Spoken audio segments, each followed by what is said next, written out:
The lawyer read the name twice, not because he had forgotten it, because everyone in the room was staring at him like he had just spoken the name of a dead person. 50% of my remaining estate, Arthur Whitmore had written, shall pass to my daughter, Amelia Rose Whitmore. Silence. Then someone laughed. It was Arthur's oldest son, Richard.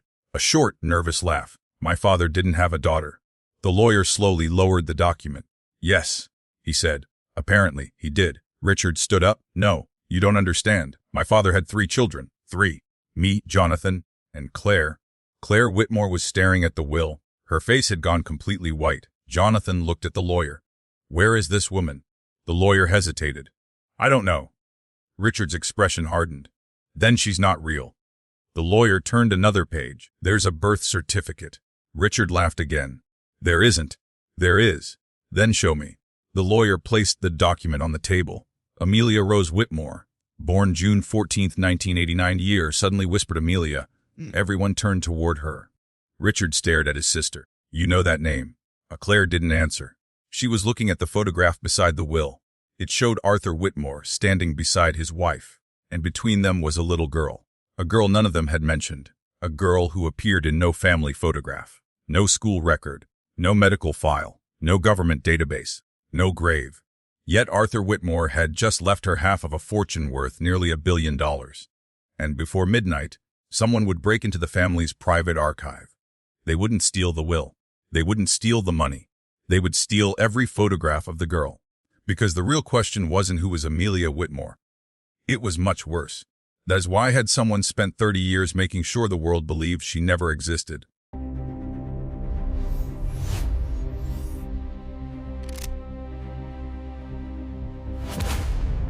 Emma Hayes received the case the following morning. She had expected an inheritance dispute. She had no idea she was about to investigate the deliberate erasure of an entire human life. Emma Hayes had seen families fight over money before. Usually it started quietly. A disagreement over a house. A missing account. A brother who believed he deserved more than his sister. Then the voices got louder. Old grudges came out. People stopped pretending they loved each other. But the Whitmore family was different. They weren't fighting over what Arthur Whitmore had left behind. They were fighting over someone who, according to every official record, had never existed. Emma arrived at the Whitmore estate shortly after 9 the following morning. The mansion sat behind a set of black iron gates on the north side of Ravenwood. It was the kind of property that didn't look like a home so much as a statement. Long driveway. Perfect landscaping. Stone columns at the entrance. Ben Torres was waiting beside their unmarked sedan. You're late. Emma looked at him. You're early. I've been here 40 minutes. Then you're early by 40 minutes. Ben gave her a tired smile. Good morning to you too. Emma ignored him and looked toward the house. Who called us? Family attorney. Name's David Keller.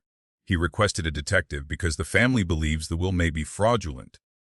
Forgery. That's what he thought at first. And now, Ben handed her the folder. Now he thinks the will is legitimate. Emma stopped walking. That's worse. That's what I said. They entered the mansion. David Keller was waiting in the foyer. He was in his 60s, thin, carefully dressed, and visibly uncomfortable. Detective Hayes. Emma showed her badge. This is Detective Torres. Keller nodded. Thank you for coming. Tell me what happened. Keller looked toward the staircase. Arthur Whitmore died 3 days ago. Natural causes. Yes. His physician signed off on it. And the will. Keller took a breath. The will was read yesterday. He looked genuinely troubled. The final version was signed 6 weeks ago. What was Arthur mentally competent? Absolutely. Any history of dementia? No. Pressure from anyone? Not that I'm aware of. Emma opened a notebook. Then what's the problem? Keller lowered his voice. The beneficiary. He paused. Arthur left 50% of his estate to his daughter. Emma waited. Which daughter? Keller looked directly at her. Amelia Rose Whitmore. Emma wrote the name down. Then looked up. How old is she? 37. Where does she live? We don't know. That's unusual. Keller gave a humorless smile. You haven't met the family yet. He led them into the library. Richard Whitmore was standing near the fireplace. Claire sat on a leather sofa. Jonathan was pacing beside the window. All 3 looked like they had been awake all night. Richard turned immediately. Are you the detectives? Emma nodded. Yes. I've already told the attorney everything. I haven't heard it. Richard looked irritated. My father had 3 children. Emma glanced at Claire and Jonathan. Richard, Jonathan, and Claire, yes. Any others? No. Emma looked at Claire. Claire said nothing. Emma turned back to Richard. Then who is Amelia? Richard's expression hardened. Nobody. Jonathan stopped pacing. That's not entirely true. Richard turned toward him. What? Jonathan swallowed. There was a girl. The room became quiet. Richard stared at his brother. What are you talking about? Jonathan looked at Emma. I remember a girl. Claire suddenly stood. Jonathan. What? You don't remember? Yes, I do. You were 4. I remember her. Richard stepped between them. This is exactly why this is happening. Everyone is confused. Emma raised a hand. Let's slow down. She looked at Jonathan. What do you remember? Jonathan rubbed his forehead. I don't know. Try. A little girl? How old? Maybe 6. We're in this house. Emma waited. What happened to her? Jonathan looked toward the hallway. I don't know. Richard snapped, because she never existed. Emma turned toward him. You seem very certain. I am. Then why does your brother remember her? Because children remember things incorrectly. Emma looked at Claire. And you? Claire was staring at the floor. Claire. Her eyes slowly lifted. I remember her too. Richard closed his eyes. Here we go. And Emma walked closer. What was her name? Claire whispered. Amelia. Nobody spoke. Emma noticed something. Claire wasn't confused. She was afraid. Emma sat across from her. Claire, did you know Amelia? Claire nodded. She was my sister. Richard immediately interrupted. No, she wasn't. The Claire looked at him. She was. You were 6 years old. So, you've convinced yourself of something that didn't happen. Claire's voice became sharper. I remember her bedroom. Richard said nothing. I remember her clothes. Still nothing. I remember Dad carrying her downstairs the night she left. Emma leaned forward. Left. Claire nodded. What happened that night? Claire looked toward the door. I don't remember everything. Try. There was shouting. Between who? My father and Uncle Thomas. Emma made a note. Thomas Whitmore. Yes. Where is he now? Dead. When? 2001. Emma looked at Ben. Ben was already writing. Claire, Emma said, what did you hear them arguing about? Claire's hands began shaking. I don't know. You don't remember. I remember one sentence. What sentence? Claire looked at Emma. Dad said, she doesn't belong to you. Emma felt the atmosphere in the room change. Richard stood abruptly. That's enough. Emma turned toward him. Why? Because you're treating childhood memories like evidence. I'm treating them like leads. Richard shook his head. There is no Amelia. Emma closed her notebook. Then proving that should be easy. Richard looked at her. Emma continued. I'll need the family records. You won't find anything. Birth certificates. There isn't one. School records. None. Medical records. None. None. Photographs. Richard hesitated. That hesitation lasted less than a second. But Emma noticed it. Photographs, she repeated. Richard looked away. There are no photographs of her. And Emma stood. Then I'd like to see the family photo archive. Richard's face tightened. You don't need that. Why? Because you're wasting your time. Emma picked up the folder. That's my job. She walked toward the hallway. Ben followed. As they passed the staircase, Emma stopped. There were family portraits covering the walls. Arthur Whitmore, Margaret Whitmore, Richard, Jonathan, Claire, generations of Whitmores. Emma slowly scanned the photographs. Then she noticed an empty section of wall, a pale rectangle surrounded by darker wallpaper. Something had hung there for a very long time. She pointed. What was there? Richard didn't answer. Emma turned. Mr. Whitmore. Nothing important. And Emma looked at the empty wall again. If it wasn't important, why was it there long enough to leave a mark? Richard's jaw tightened. I don't know. Emma stepped closer. There was a tiny metal hook still attached to the wall. She examined it. A small crescent-shaped scratch ran across its surface. She turned toward Claire. Did Amelia wear a necklace? Claire's eyes widened.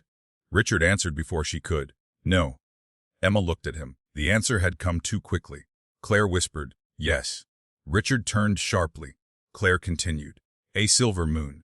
Emma looked back at the hook, then at Richard. Nobody spoke. Ben quietly took a photograph. Emma returned to the library.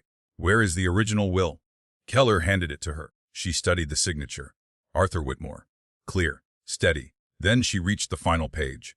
There was a handwritten note beneath the signature. Emma read it twice. If they tell you Amelia never existed, don't believe them. Fesha. Emma looked up. Who wrote this? Keller shook his head. I don't know.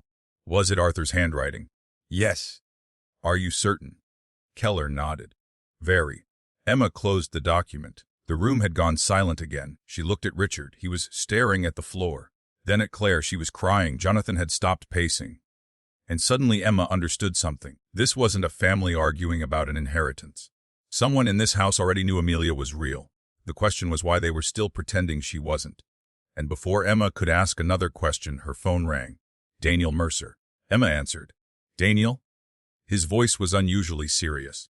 We found something. What? A photograph. Of Amelia? Yes. Emma glanced around the room. We're in Arthur Whitmore's private safe. Emma straightened. Anything else? A pause. Yet Daniel lowered his voice. The photograph isn't old. Emma's expression changed. How recent? 3 months ago. Emma looked toward Richard. He was watching her now. And for the first time since she had entered the mansion, he looked afraid. Emma ended the call with Daniel and slipped her phone back into her jacket. Where is the safe? Richard answered immediately. There isn't one. Emma looked at him. Daniel's words were still in her head. A photograph had been found inside Arthur Whitmore's private safe.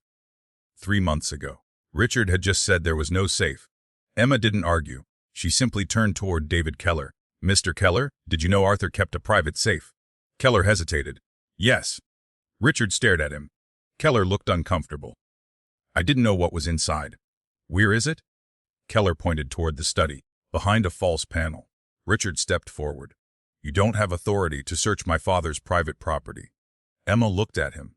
Your father is dead. I know that. Then his estate is under legal administration. Keller nodded slowly. She can examine it. Richard's expression darkened. Emma walked toward the study. Ben followed. Jonathan stayed where he was.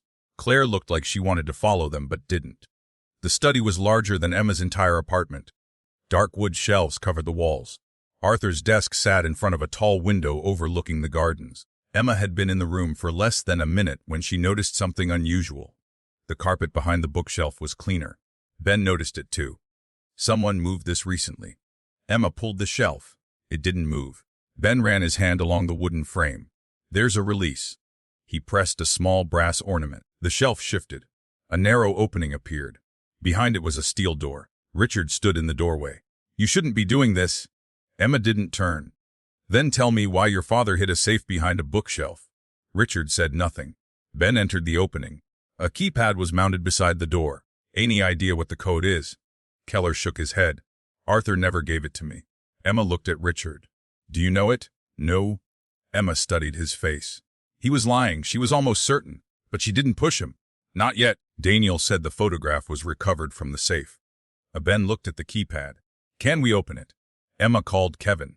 10 minutes later, Kevin arrived with a small forensic kit. He examined the keypad. Most of these buttons haven't been touched in years.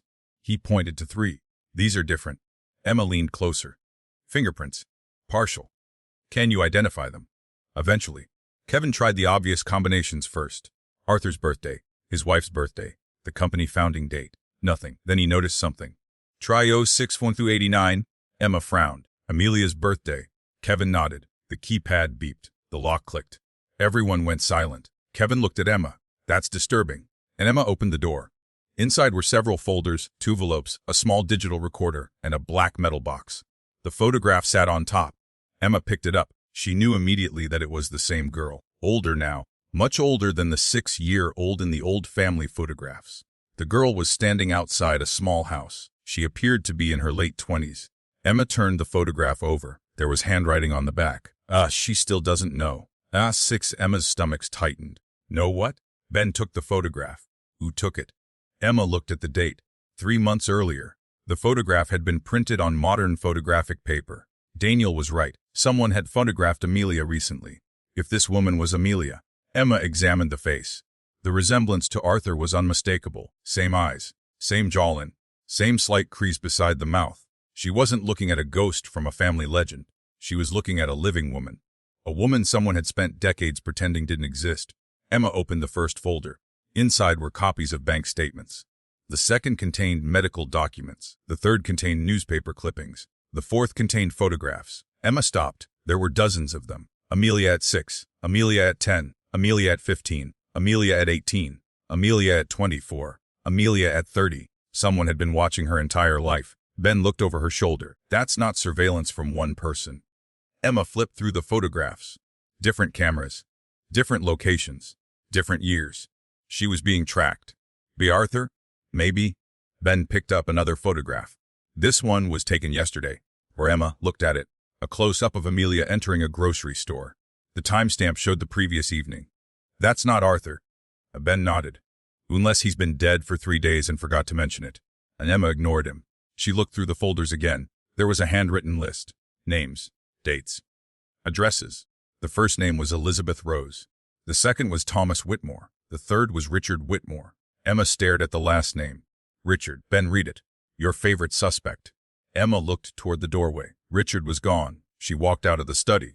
Where is Richard? Nobody answered. Jonathan looked confused. He was just here. Claire stood. What happened? Where did he go? I don't know. Emma moved quickly toward the front entrance. The security guard stopped her. Mr. Whitmore left 5 minutes ago. Which Mr. Whitmore? Richard. Did he say where he was going? No. Emma pulled out her phone. She called Richard. Straight to voicemail. She called again. Same result. Ben came through the door. His car is gone. Emma looked at him. Get the plate. Already did. She turned back toward the mansion. Don't chase him. Ben looked surprised. Why not? Because he knows we're suspicious. She held up the photograph. If Richard is involved, he'll lead us somewhere. Ben looked at the photograph. Or he run. Emma nodded. Exactly. They returned to the study. Kevin was still examining the safe. He looked up. You should see this. He held the black metal box. It's locked. Can you open it? I can. Kevin worked for several minutes. The box clicked. Inside was a silver crescent pendant. Emma recognized it immediately. The necklace. Kevin lifted it carefully. There was something engraved on the back. S.A.R. Buse. Emma turned it over. Amelia Rose Whitmore. Ben looked at the pendant. Why would Arthur keep this? Emma didn't answer. Kevin examined the chain. There are blood traces. Emma's attention snapped toward him. Blood. Old. How old? Hard to say. And Evelyn Shaw would know. Emma called her. An hour later, Evelyn arrived at the Whitmore estate. She examined the pendant under magnification. Definitely blood. Human. Yes. Can you date it? Not accurately. Evelyn paused. But there's something else. She pointed to the inside of the crescent. A tiny medical symbol had been engraved there. This wasn't jewelry. Emma looked at her. What is it? Medical identification. For what? I need to compare it with historical hospital records. Can you? Probably. Evelyn carefully placed the pendant into an evidence bag. Where did you find this? In Arthur's safe. Evelyn looked at Emma. Then he knew exactly what happened to this girl. Emma nodded. That is becoming obvious. No. Evelyn shook her head.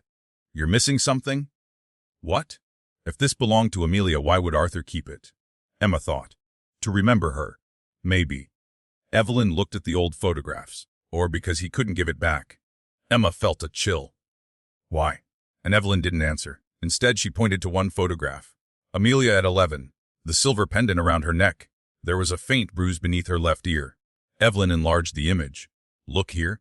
Emma leaned closer. The bruise extended behind the ear. Could be nothing.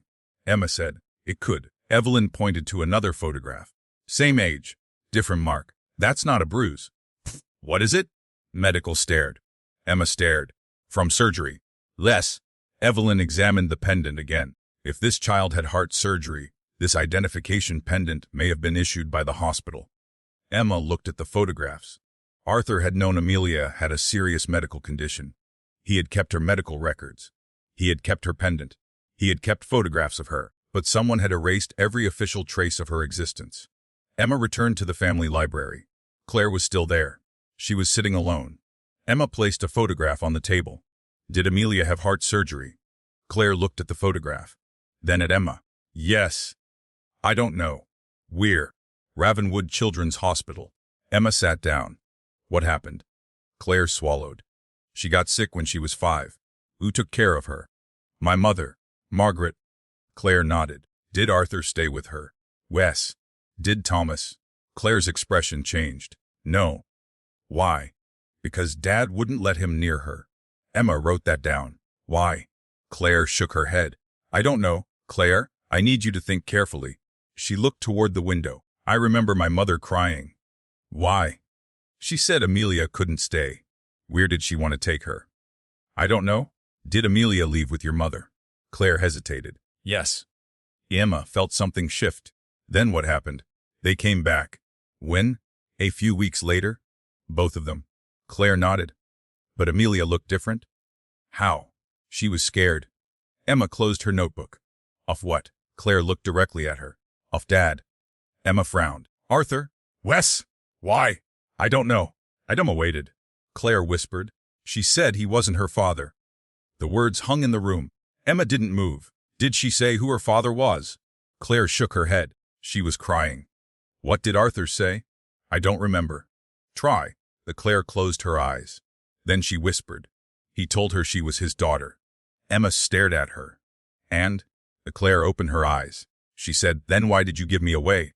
Emma felt a knot form in her stomach. Who did he give you to? Claire shook her head. I don't know. And Emma stood. Claire, when did Amelia disappear? Claire looked toward the hallway. The night of the storm. What year? What 1995? Elizabeth Rose was supposedly dead in 1995. Amelia supposedly disappeared in 1995. And Arthur's family had spent decades insisting neither woman had any connection to the Whitmore family. Emma returned to the study. Daniel was waiting for her. He had brought a tablet. I found the photograph's metadata. What does it say? Taken 3 months ago. Who took it? Daniel shook his head. That's the strange part. He turned the screen toward her. The camera belonged to Arthur Whitmore. Emma stared. That's impossible. I know. Where is the camera? Daniel looked at her.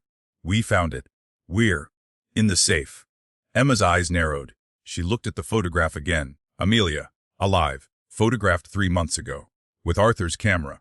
But Arthur had been bedridden for nearly a year. He couldn't have taken it, unless someone else had been using his equipment. Emma turned to Daniel. Can you trace where the photograph was taken? I already did. He gave her an address. Emma recognized the neighborhood. That's not far from here. No. Who owns the house? Daniel hesitated. A woman named Anna Reed. Emma looked at the photograph. The woman standing outside us had the same dark eyes, same jawline, same small scar behind the left ear. Emma picked up her coat. Let's go. Ben grabbed his keys. We're? Emma looked at him. To meet a woman who officially doesn't exist. And as they left the Whitmore estate, Emma didn't know that someone was already watching them from across the street. The man held a phone against his ear. They found her, he said. A voice answered. Then you know what to do. The man looked toward Emma's departing car. Yes. He ended the call. Then he looked at the photograph in his hand. It showed Amelia Rose Whitmore, alive. And beside her was a woman Emma had not yet met. A woman who was supposed to have been dead for 31 years. The address Daniel had given them belonged to a quiet neighborhood on the western edge of Ravenwood. It wasn't the kind of place Emma expected to find a missing billionaire's daughter. There were no security gates, no private driveway, no expensive cars. Just small houses, narrow sidewalks, and trees that had grown large enough to cover most of the street. Ben slowed the car. Number 418. Emma looked through the windshield. A small gray house stood behind a low wooden fence. There was a blue mailbox near the front door. Nothing about it looked unusual. Daniel's photograph showed the same house, the same mailbox, the same cracked concrete path. And 3 months earlier, Amelia Rose Whitmore had been standing on that path. If that was really Amelia, Emma reached for the door handle. Stay here. Ben looked at her. You're kidding? No. You're going alone. For 30 seconds. That never works. Emma stepped out. Ben followed. She gave him a look. I said stay here. And I ignored you. Emma shook her head. They walked toward the house together. Before Emma could knock, the front door opened. A woman stood there, late 30s. Dark brown hair tied loosely behind her head. Simple sweater, jeans, no jewelry. Her face was calm, almost too calm. Emma stopped. The resemblance to Arthur Whitmore was immediate. The same eyes, the same jawline, the same expression when she looked directly at someone. The woman looked at Emma, then at Ben, then back at Emma. You're Detective Hayes. Emma didn't answer immediately. How do you know my name? The woman gave a small smile. Because your photograph was on the news this morning. Emma studied her. You're Anna Reed? Wes. Can we talk? Anna stepped aside. Of course. Emma and Ben entered. The house was clean but modest. Bookshelves lined the living room. A small dining table stood near the kitchen. There were no family photographs, no framed childhood pictures, no photographs of Anna herself. Emma noticed that immediately. Do you live alone? Wes. How long? 12 years. Anyone else have a key? No. Anyone visit regularly? Anna looked at her. Not anymore. Emma sat across from her. Ben remained near the doorway. Emma placed the photograph from the Whitmore safe on the table. Anna looked at it. Her expression didn't change. You know this woman? Anna looked back at Emma. Yes. Who is she? Anna was silent for several seconds. Then she said, her name is Amelia. Emma watched her carefully. Amelia what? That's complicated. Try me? Anna looked down. Amelia rose. Emma waited. Anna continued. Whitmore. Ben's expression changed. Emma didn't move. You're Amelia Rose Whitmore. Anna looked directly at her. No. Emma frowned. Why not?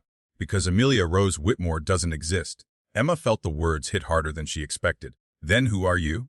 Anna Reed. Your real name? Yes. Birth name? Anna hesitated. Anna Reed. Emma leaned forward. Where were you born? Ravenwood. What hospital? Ravenwood Children's Hospital. What year? 1989. June. Anna looked at her. June 14th. Ben quietly exhaled. Emma continued. Your mother's name? Anna's face changed. Elizabeth. Elizabeth what? Rose. Emma looked at Ben. He didn't need to say anything. They both knew. The contradictions were beginning to line up. Emma opened her notebook. Your father. Anna didn't answer. Emma waited. Finally, Anna said, Arthur. Arthur who? Anna looked away. Arthur Whitmore. Emma closed the notebook. Why are you calling yourself Anna Reed? Because that's the name on my documents. Documents created when? 1995. Emma's eyes narrowed. Who gave them to you? My mother? Elizabeth, yes. Where in a she? Anna stood. That's why you're here, isn't it? Emma remained seated. I have several reasons for being here.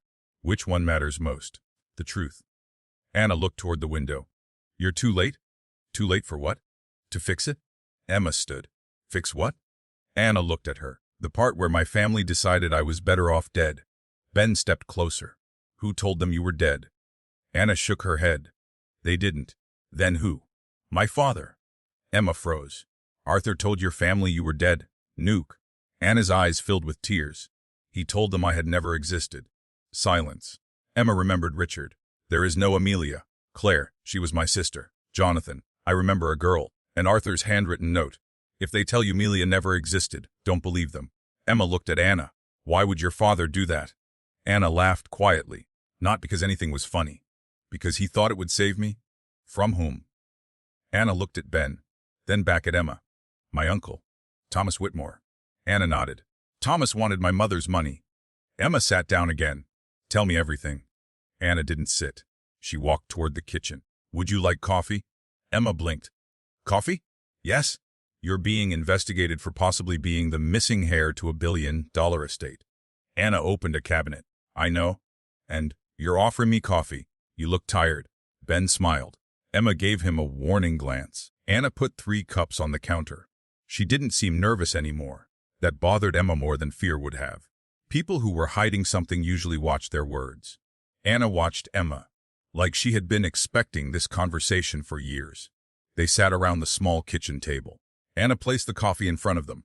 Emma didn't touch hers. Start with 1989. Anna nodded. My mother had heart problems. Congenital? Yes. She had surgery. When I was 5. When Evelyn's discovery came immediately to Emma's mind. The pendant. Anna looked at her. What pendant? Emma reached into her evidence bag and showed her a photograph of the silver crescent. Anna's face went pale. Where did you get that? Your father's safe. Anna stared at the photograph. That belonged to me. Why was it in Arthur's safe? Because he kept it. Why? Because my mother gave it to him. When? The night I disappeared. Emma leaned forward. What happened that night? Wenna looked down at her coffee. There was a storm. Claire had said the same thing. Your Uncle Thomas was in the house. Wes. He argued with Arthur. Wes. About you. Anna nodded. What did you hear? Anna took a slow breath. My father told Thomas that he couldn't have me. Have you? Anna looked at Emma. That's what he said. What did Thomas want? My mother had inherited a company. The technology company. Anna nodded. She was worth hundreds of millions. And Thomas wanted control. What did Arthur think? What did Arthur do? He tried to protect her. Emma frowned. Your mother? Both of us. Anna's voice became quieter. But he wasn't strong enough. Why? Because Thomas had something over him. What? Anna looked toward the hallway. I don't know. Emma watched her. You don't know? No. Or you don't want to tell me. Anna smiled sadly. My father never told me. Then how do you know Thomas was dangerous? My mother told me. Before she died. Anna's face changed. Emma noticed. Anna, she didn't die. Emma went still. Your mother is alive. Anna nodded. Emma exchanged a glance with Ben. Where is she? I don't know. When did you last see her? 12 years ago. Why did she disappear?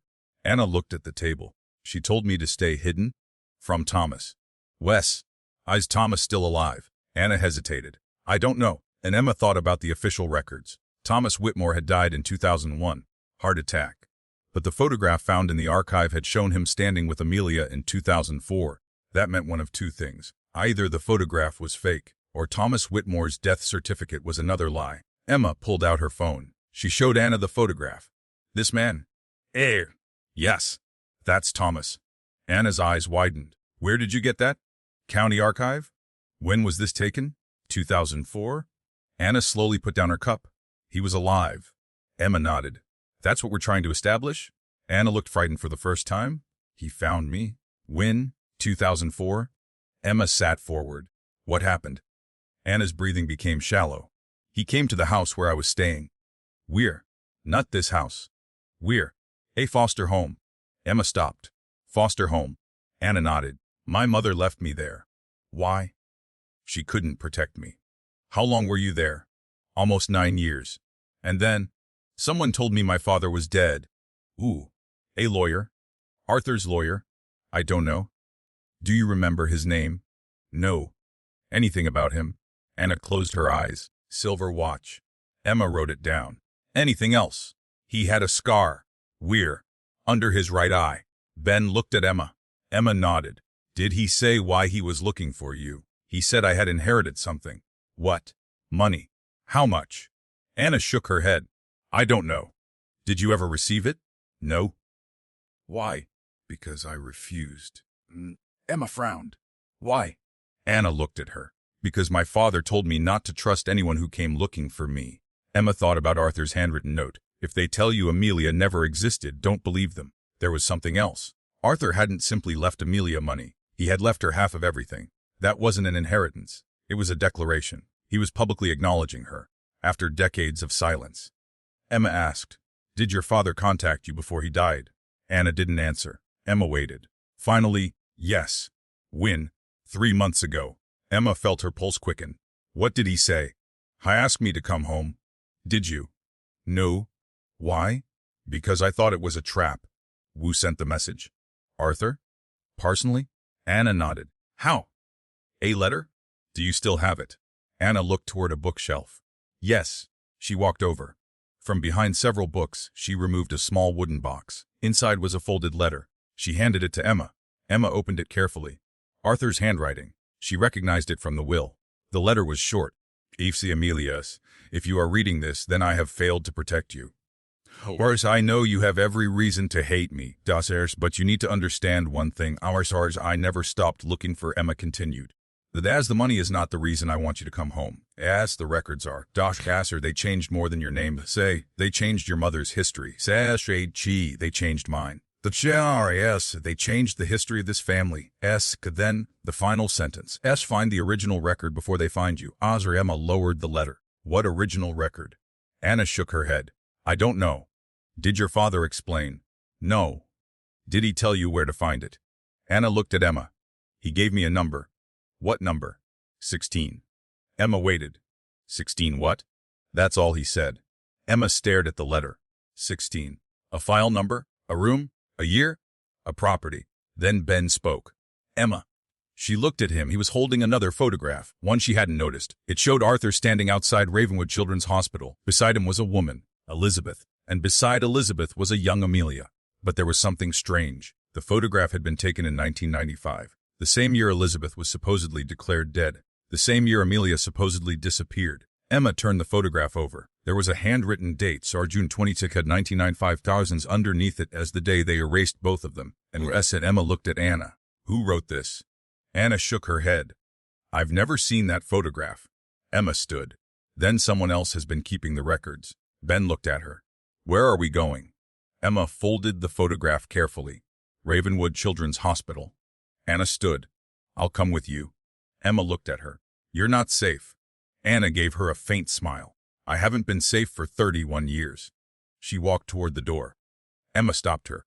One question. Anna turned. Why did you tell us your name was Anna? Anna looked at the photograph in Emma's hand. Because Amelia Rose Whitmore is the name they tried to kill. Emma said nothing. Anna opened the door. My mother gave me the name Anna Reed. Why? Because she said Amelia was supposed to disappear. Anna looked back. But she never told me something. What? That Amelia was supposed to come back. The hospital records were waiting for them. But before Emma reached the archive, Daniel called. Emma. His voice was urgent. What happened? What ran the birth certificate? And it belongs to someone else. Emma stopped walking. What? The registration number on Amelia's certificate belongs to another child. Woo. A boy. Name? Daniel hesitated. Jacob Mercer. Emma frowned. Who is that? That's the problem. Why? Jacob Mercer never existed either. Emma stared at the hospital entrance. Another non-existent person. Another altered record. Another contradiction. This wasn't about Amelia anymore. Someone had been rewriting Ravenwood's records for decades. And Emma was beginning to suspect the Whitmore family wasn't the only family affected. Someone had been erasing people. One record at a time. And the first name on the list was Amelia Rose Whitmore. The Ravenwood Children's Hospital archive had been closed for years. The newer hospital building stood 3 blocks away, but the original structure remained at the edge of the medical campus. Most people barely noticed it anymore. The windows were boarded. The brick walls were stained from decades of weather. A faded sign still carried the hospital's original name. Emma stood outside with Ben, Anna, and Daniel. This place still has records. Daniel nodded. Paper records. Some were digitized when the hospital moved, and the rest, stored here. Emma looked at the building. Convenient. Ben glanced at her. You think someone deliberately kept them here? I think we've seen too many coincidences. Daniel unlocked the side entrance. The smell hit them immediately. Dust, old paper, mildew. The archive occupied the entire basement. Metal shelving stretched into darkness. Boxes were stacked nearly to the ceiling. Daniel checked his tablet. I'm looking for patient records from 1989 through 1996. Anna stood beside Emma. She looked nervous. Emma noticed her hands. You don't have to come inside. Yes, I do. Why? Because if my mother is somewhere in these records, I want to see her name.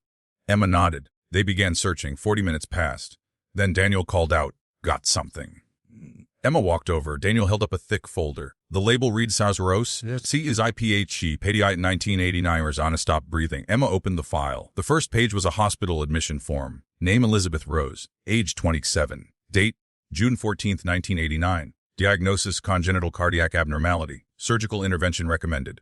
Anna reached for the file. Emma handed it to her. Anna read the page silently. Then she whispered, This is her. The next page was a surgical report. The procedure had been successful. Emma continued reading. Post-operative recovery stable. She turned the page, then another, then another. The final page was dated June 27th in 1989. But the hospital record didn't end there. There was an additional entry, June 22, 1995. Emma frowned. Why would a 6-year-old medical file be reopened? Daniel took the document. Maybe follow up care. He read the entry. His expression changed. What? He handed it to Emma. As patient transferred under restricted identity. Emma looked at Anna. What does that mean? Anna shook her head. I don't know. The next page had been removed, not torn. Cut cleanly. Someone had deliberately removed it. Daniel examined the binding. This was done recently. Emma looked at him. How recently? Within the last few years. Ben scanned the shelves. Someone has been maintaining these files. Emma nodded. She turned another page. A handwritten note appeared near the bottom. Des do not release information regarding patient Elizabeth Rose without authorization from AWS, and Emma recognized the initials. Arthur Whitmore. Anna stared at the note. My father knew. Yes, he knew my mother was here. Emma looked at her. He knew more than that. There was another document beneath the note, a transfer form. Emma read it. Vice patient Elizabeth Rose's transfer date June 20, 1990. Suggest's destination Ravenwood Private Recovery Facility. No address, no doctor, no receiving signature. Emma frowned. This isn't a valid transfer. Daniel nodded. There should be a facility number. There isn't one. Receiving physician, blank. Reason, blank. Ben looked at the page. Then where did she go? Emma didn't answer. She searched the file again. Nothing. Anna looked devastated. She was alive. Emma nodded. In 1995, Anna sat on an old wooden chair. My mother told me she disappeared. Did she ever say why? Anna shook her head. She said people were watching her. Emma crouched in front of her. Ooh, I thought she meant Thomas. Maybe she meant someone else. Anna looked at her. Ooh, Emma didn't know. Not yet. Daniel suddenly spoke. Emma. She turned. He was holding a label read of Alai Chamore, Amlair. Pedi tri Kerdo Alag. Anna stood immediately. That's me? Emma opened it. The first page was dated June 15, 1994. Amelia was 5 years old. Diagnosis congenital cardiac defect. Treatment surgical correction. Emma looked at the next page. The surgery had been performed at Ravenwood Children's Hospital. The surgeon's name was Dr. Samuel Grant. Daniel checked the database. Dr. Grant died in 2010. Any family. One son. Name. Daniel looked at the screen. Michael Grant. Emma nodded. Find him. Daniel continued searching. Already found him. Where? He's a cardiologist. 8. Ravenwood Medical Center. Ben gave Emma a look. Convenient. And Emma looked back at the file. Something didn't make sense. The hospital stated Amelia had surgery in 1994. But the family had said she disappeared in 1995. So why had someone removed her records? Emma turned another page. The final entry was dated June 26, 1995. Exactly 1 year after her surgery, a patient removed from hospital registry. Ours no reason, no authorization, no physician. Emma stared at it. Someone deleted her. Daniel nodded. Looks like it. Emma compared the two files. Elizabeth. Amelia, both records altered on the same date, June 22, 1995. She looked at Anna. That's the day you disappeared. Anna nodded slowly. And my mother. And Emma's eyes moved across the page. Someone removed both of you from the hospital system on the same day. Anna whispered. Why?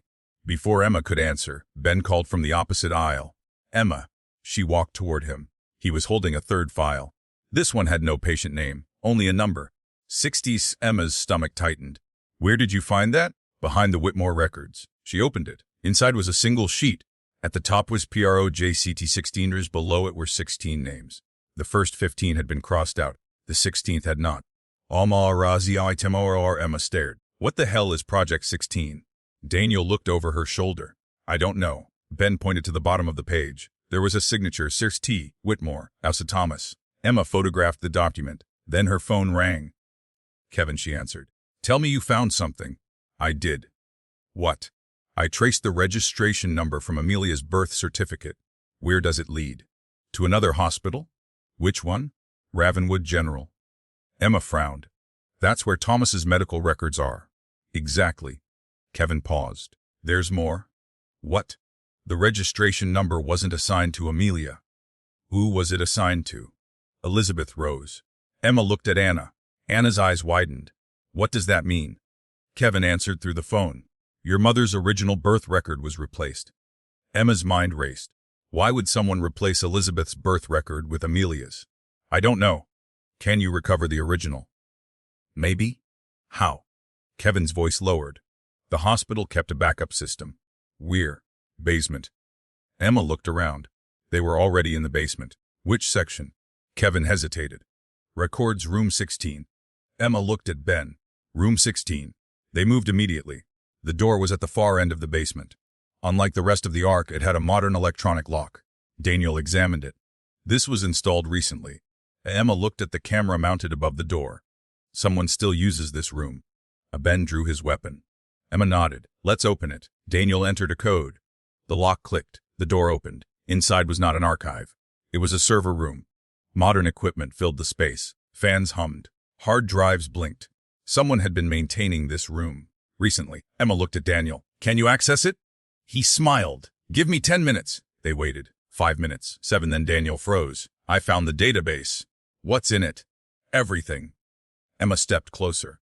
Daniel opened a file. Thousands of altered records. Births, deaths, hospital admissions, identity changes, missing persons. Emma stared at the screen. "This isn't one family." "No." "How many?" Daniel scrolled. "Hundreds." Ben looked at Emma. "Someone has been rewriting Ravenwood's medical records." Emma shook her head. "No." She pointed at the screen.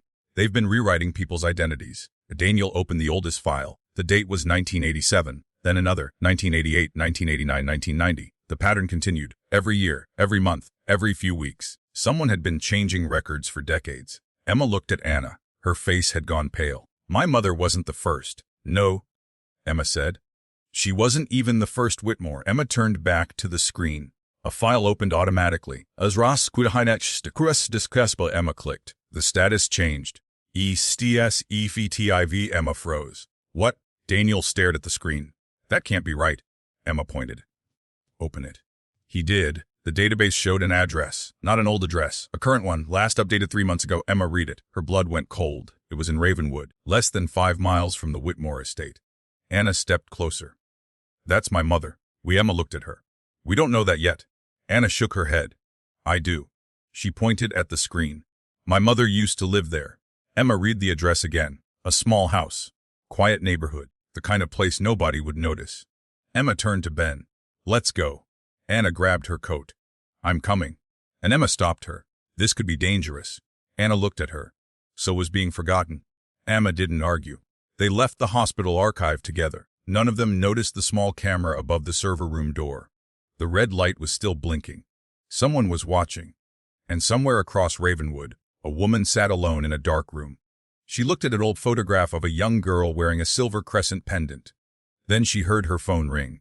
She answered. A man's voice said, "They found the record." The woman closed her eyes. "Then it's time." "For what?" She looked at the photograph. "For Amelia to learn what really happened to her father." Then she hung up. Outside, the rain began again, and Emma Hayes was already driving toward the house where Elizabeth Rose was supposed to have died 31 years ago. The house at 417 Willow Lane looked abandoned. Not empty. Abandoned. The difference mattered to Emma. An empty house looked like nobody lived there. An abandoned house looked like someone had left in a hurry. The curtains were still drawn. A newspaper sat folded on the front step. The grass hadn't been cut in weeks, but there was a light on upstairs. Ben parked 2 houses away. Emma looked at Anna. "Stay in the car." "Noku." "Anna, if that's my mother, I'm going in." "You don't know what's waiting inside." Anna looked through the windshield. "I've been waiting 31 years. Emma held her gaze for a moment, then nodded. "Stay behind us." Ben checked his weapon. Daniel remained in the car with Kevin on speaker. Emma approached the front door. She knocked. Nothing. She knocked again.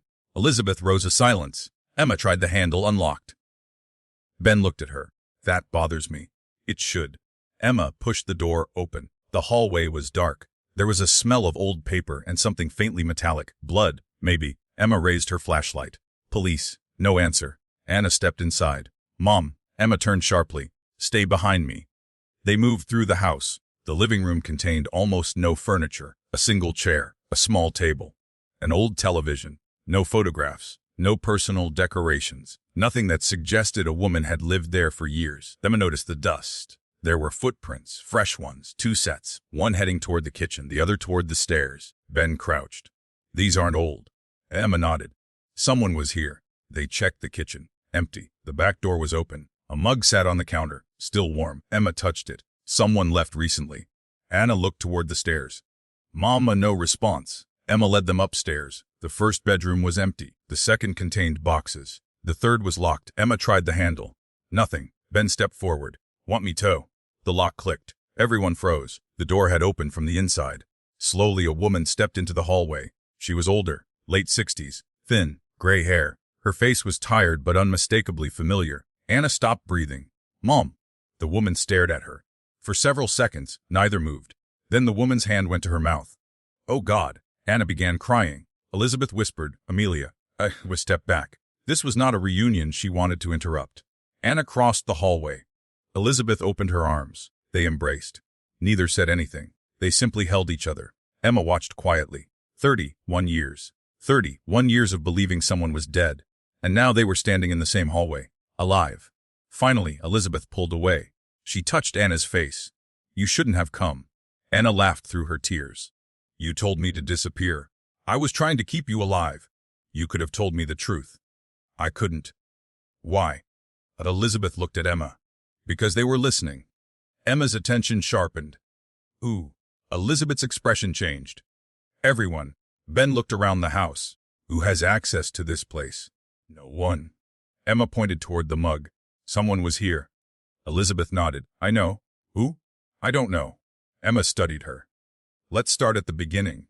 Elizabeth looked exhausted. "You already found the records." "Wes?" "Then you know enough." "No." Emma stepped closer. "We found Project 16. Elizabeth went completely still. Anna looked at her. "What is Project 16? Elizabeth closed her eyes. "I was hoping you'd never hear that name." Emma waited. Elizabeth walked into the bedroom. There was a small desk against the wall. She opened a drawer and removed an old envelope. On the front were 3 words. "For Amela Olois." She handed it to Anna. Anna looked at her mother. "What's inside?" "Everything I couldn't tell you." Anna opened the envelope. Inside was a photograph. A young Arthur, Elizabeth, Thomas, and another man. Emma recognized him. Harold Vance, the retired county records clerk whose death had been ruled natural only days earlier. Ben looked at Emma. "That can't be coincidence." Elizabeth heard him. "Harold wasn't supposed to die." Emma turned. "What happened?" Elizabeth sat down. "He knew too much." "What did he know?" "The original records." Emma frowned. "About Amelia?" "About all of us." Elizabeth took a breath. "Arthur's family didn't become powerful because they were brilliant businessmen." She looked at Anna. "They became powerful because they learned how to make people disappear." Emma remained silent. Elizabeth continued. "Project 16 wasn't a medical program. What was it? A system. For what? Identity manipulation." Emma felt a chill. Elizabeth explained. "Birth certificates could be altered. Medical histories could be rewritten. Death certificates could be created. Property records could be changed. Why? To transfer ownership. Ownership of what? Everything." She looked toward the window. "Businesses, land, bank accounts, trusts." Emma understood. If someone disappeared on paper, someone else could inherit everything they owned. Elizabeth nodded. "Exactly." Ben frowned. "How many people?" Elizabeth looked at him. "No." Emma asked. "Who ran it?" Elizabeth hesitated. "Thomas? We know that." "No." Elizabeth shook her head. "Thomas wasn't the beginning." Emma felt the room become colder. "Who was?" Elizabeth looked directly at her. "Arthur." Anna stared at her mother. "No."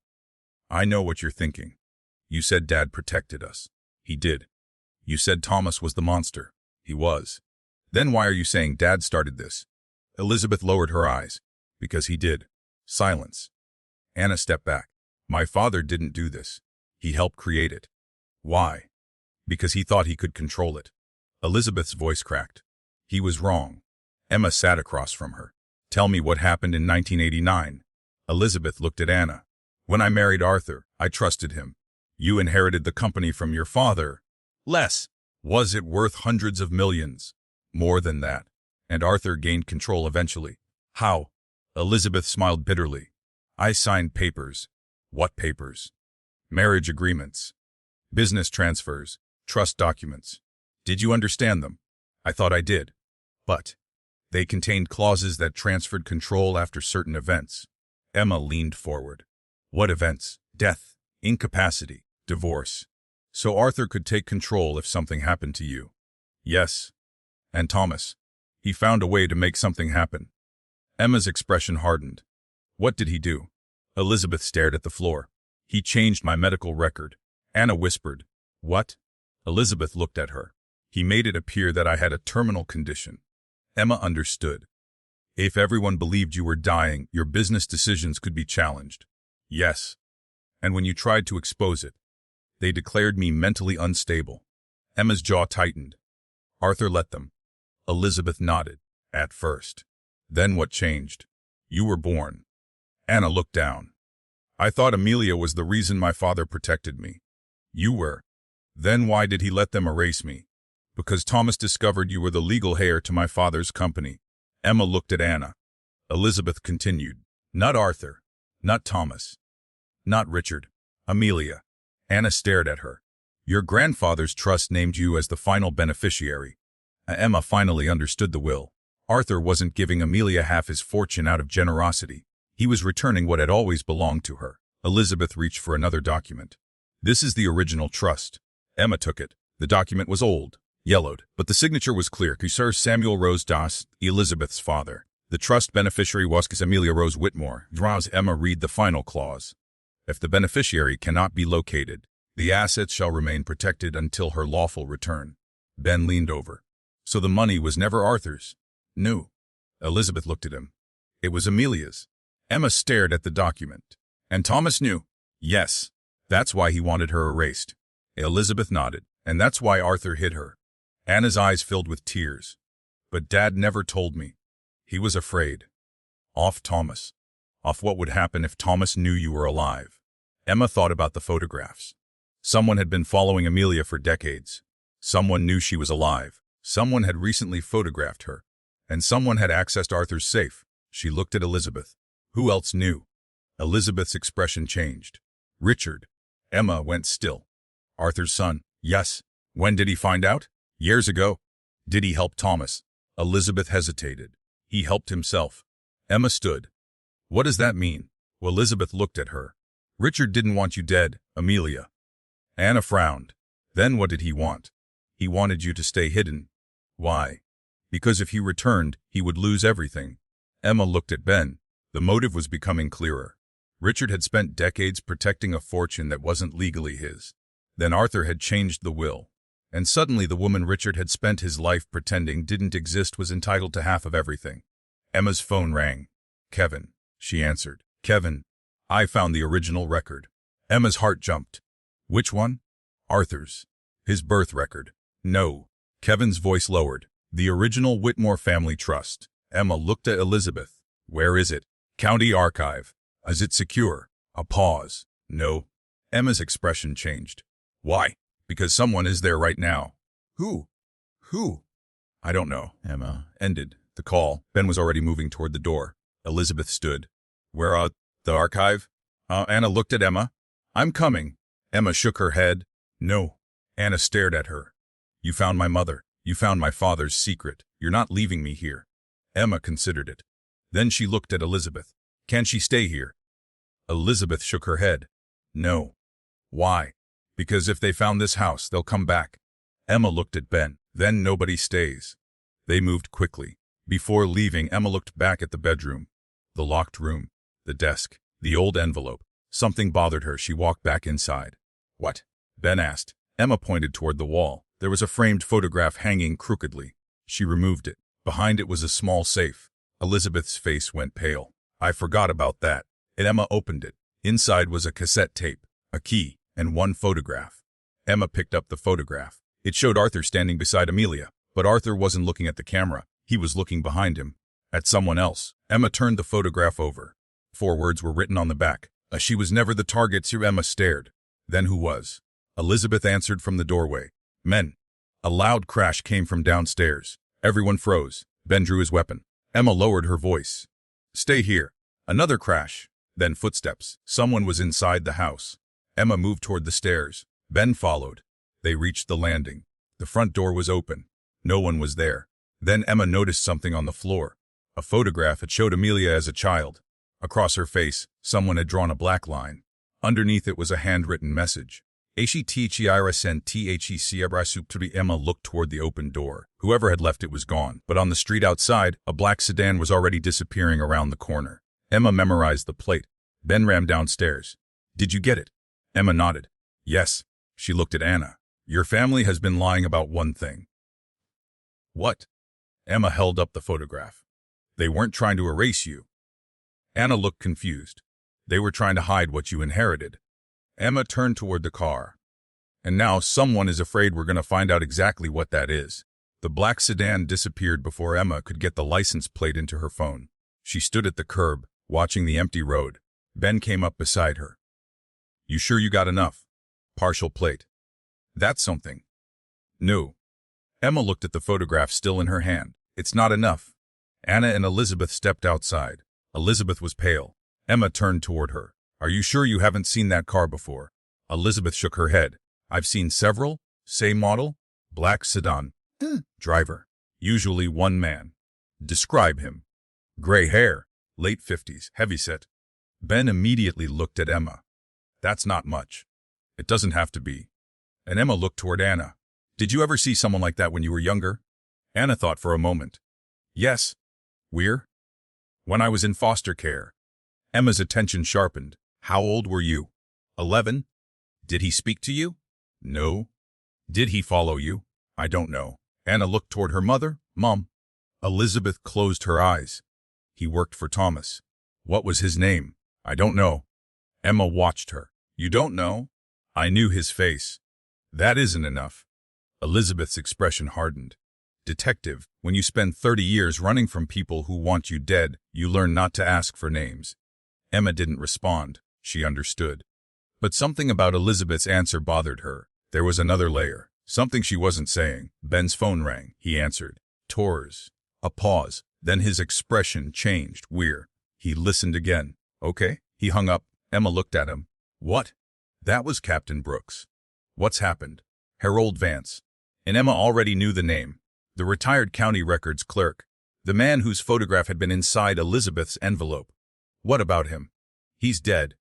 Emma looked toward Elizabeth. Elizabeth's face went white. When? About an hour ago. Cause. Apparently natural. Emma shook her head. No. Ben nodded. That was my reaction too. We're. His apartment. Emma looked at Anna. Stay with your mother. Anna started to protest. Emma cut her off. This isn't negotiable. Elizabeth stepped forward. Detective. Emma looked at her. If Harold is dead because of those records, then whoever killed him knows what we found. Emma nodded. That's exactly what I'm thinking. She looked at Ben. Let's go. The two Harold Vance lived alone in a third-floor apartment above a small pharmacy. When Emma and Ben arrived, Captain Olivia Brooks was already waiting outside. She handed Emma a pair of gloves. Medical examiner is on the way. What do we know? Neighbor heard nothing. Door. Locked from inside. Windows. Closed. Security cameras. One in the hallway. Anything useful? Maybe. Olivia lowered her voice. His computer was wiped. Emma looked at her. Completely? Yes. Then it isn't natural. No. Olivia stepped aside. You're going to want to see the desk. Emma entered. The apartment was neat. Too neat. Bookshelves, old furniture. A kitchen table with 2 chairs. No signs of struggle. Harold was sitting in his recliner. His eyes were closed. A mug rested on the table beside him. Emma approached. Evelyn arrived moments later. She examined the body. There's no obvious trauma.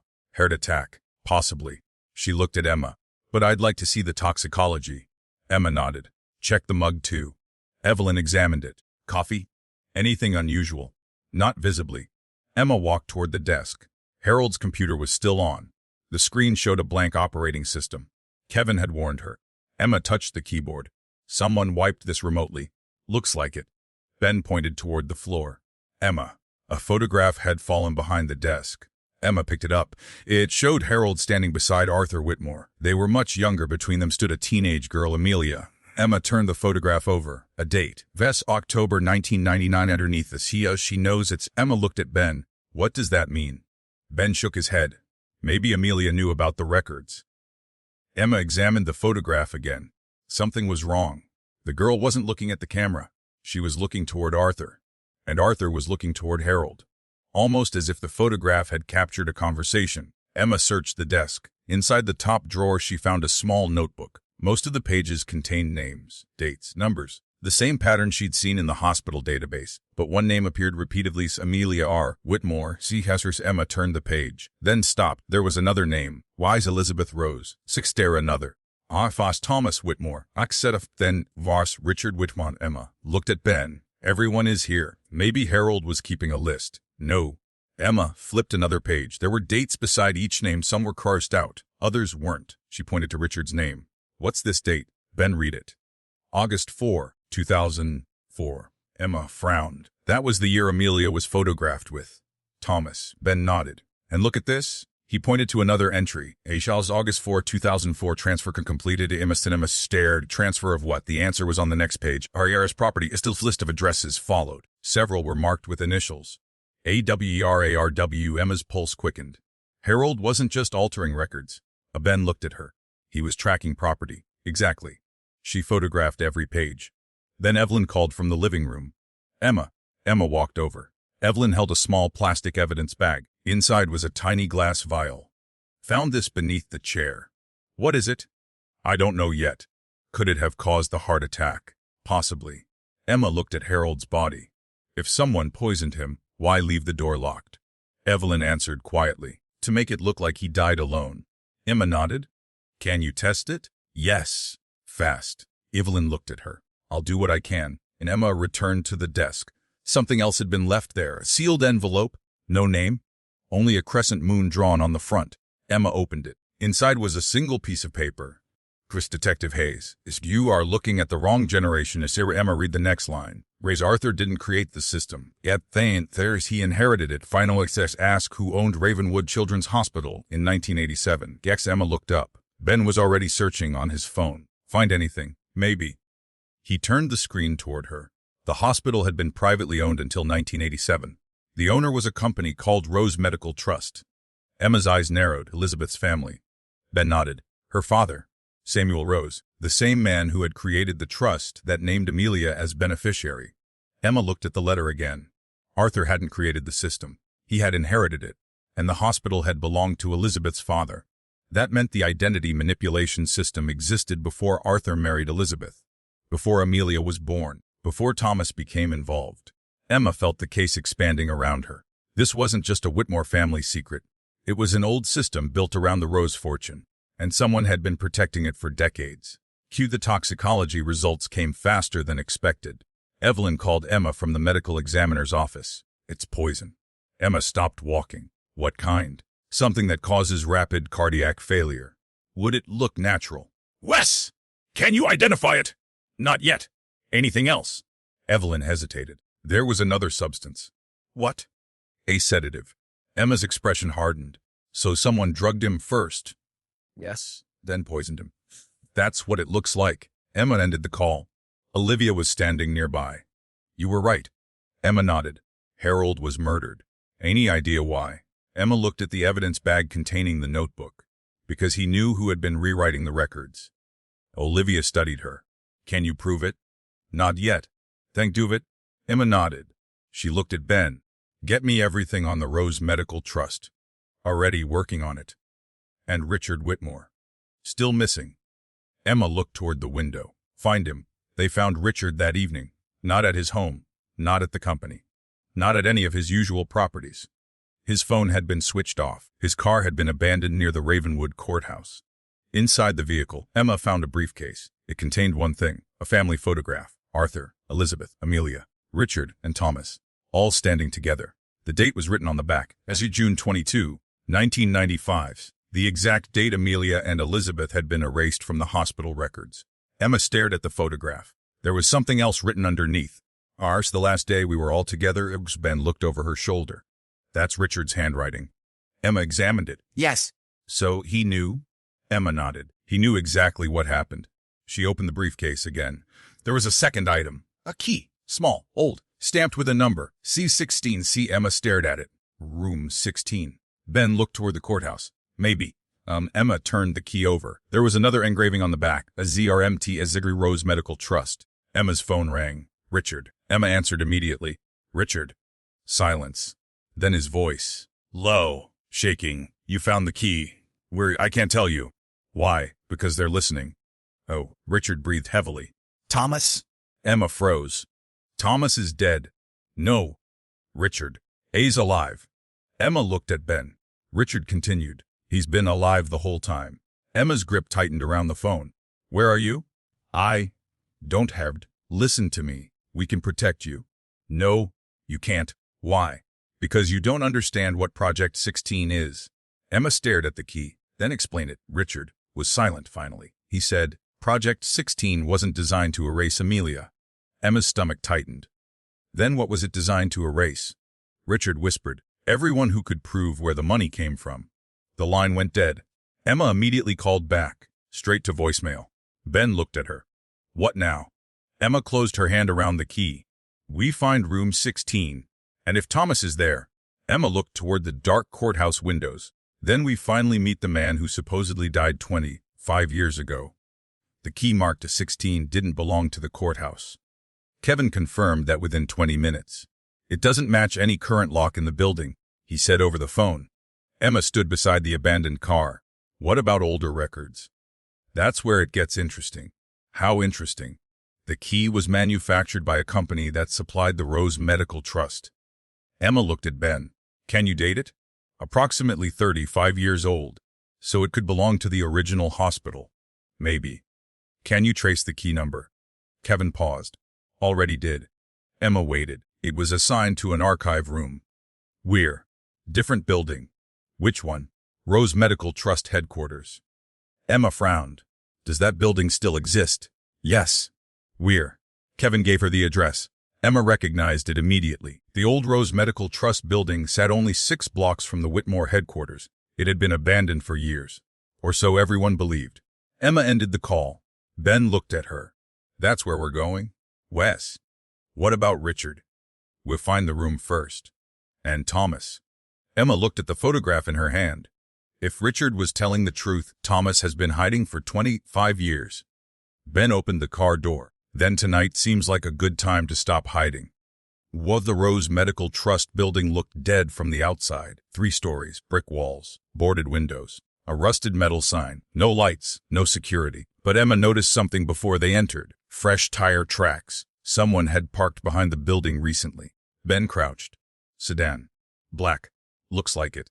Emma's expression hardened. The same car, maybe. They entered through a side door. It wasn't locked. The hallway smelled of dust and damp concrete. Their flashlights moved across peeling paint. Old office doors lined both sides. Most were empty. A few still had brass nameplates. C's administration. 6 legal features financial records. IXC trust management. LCC. Emma stopped at the last one. Trust management. Ben opened the door. Inside were filing cabinets, hundreds of them. Most had been emptied, but not all. Emma opened the nearest drawer.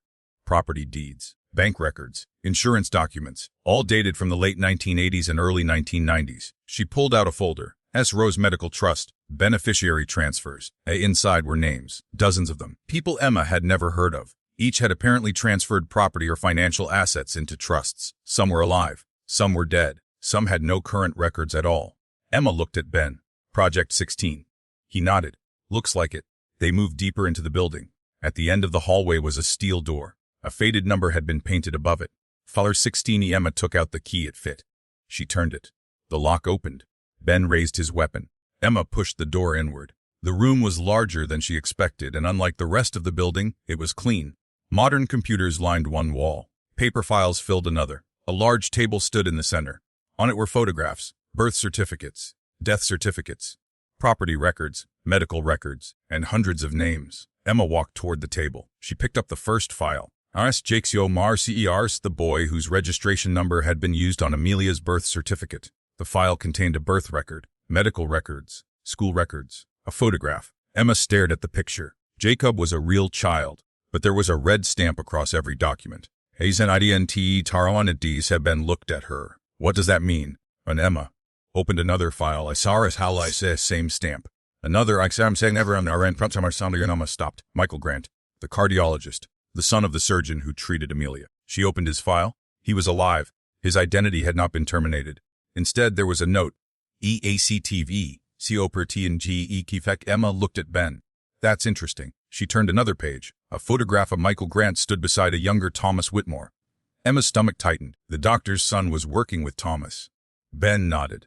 And he was involved with Project 16. Emma continued searching. Then she found Amelia's file. It was much thicker than the others. She opened it. The first page was a photograph. Amelia at 5. The second was her hospital record. The third was a property document. The fourth was a trust document. Then Emma found something unexpected. A page titled Alagis QCENCY. BNFISHIRREURFX if Amelia Rose Whitmore returns to public record, initiate succession protocol. Emma stared. Succession protocol. Ben leaned closer. What does that mean? Emma read the next line. A. Transfer all protected Rose assets to lawful beneficiary. She looked up.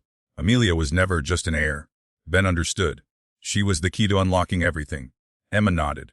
And whoever controls the records controls the assets. A sound came from the hallway. Both detectives froze. Footsteps. Slow. Deliberate. Someone was approaching. Ben moved toward the door. Emma reached for her weapon. The footsteps stopped. Silence. Then a voice. "You shouldn't be here." And Emma raised her weapon. "Show yourself." A man stepped into the doorway. Late 60s. Gray hair. Dark coat. A thin scar ran beneath his right eye. Anna's description. Emma immediately recognized him. The man from the foster home. The man who had searched for Amelia. Ben aimed his weapon. "Hands where we can see them." The man slowly raised his hands. "I don't want to hurt you." Emma stared at him. "Who are you?" He looked at the files. Then at Emma. "My name is Harold Vance." Emma's blood ran cold. "No." The man smiled sadly. "That's what the records say." Ben stepped forward. "Harold Vance is dead." "Les. You're lying." "No." He reached inside his coat. Ben tightened his grip. The man stopped. Slowly, he removed an old photograph. He placed it on the floor. Emma picked it up. It showed the same man, standing beside Arthur Whitmore. The date was 1999. Emma looked at him. "You're Harold?" "I was." "What happened?" He lowered his hands. "Thomas made me disappear." Emma stared. "Then who died in your apartment?" "A man who had my identity." Ben looked confused. "You're telling us someone else was living as Harold Vance?" "Yes." "Why?" "Because Thomas needed the world to believe Harold Vance was dead." Emma looked toward the files. "You've been running Project 16. "No." "Then what are you doing here?" "Trying to destroy it." And Emma didn't lower her weapon. "Why should I believe you?" "Because Arthur asked me to." That got her attention. "When?" 3 months before he died. Emma stepped closer. "What did he ask you to do?"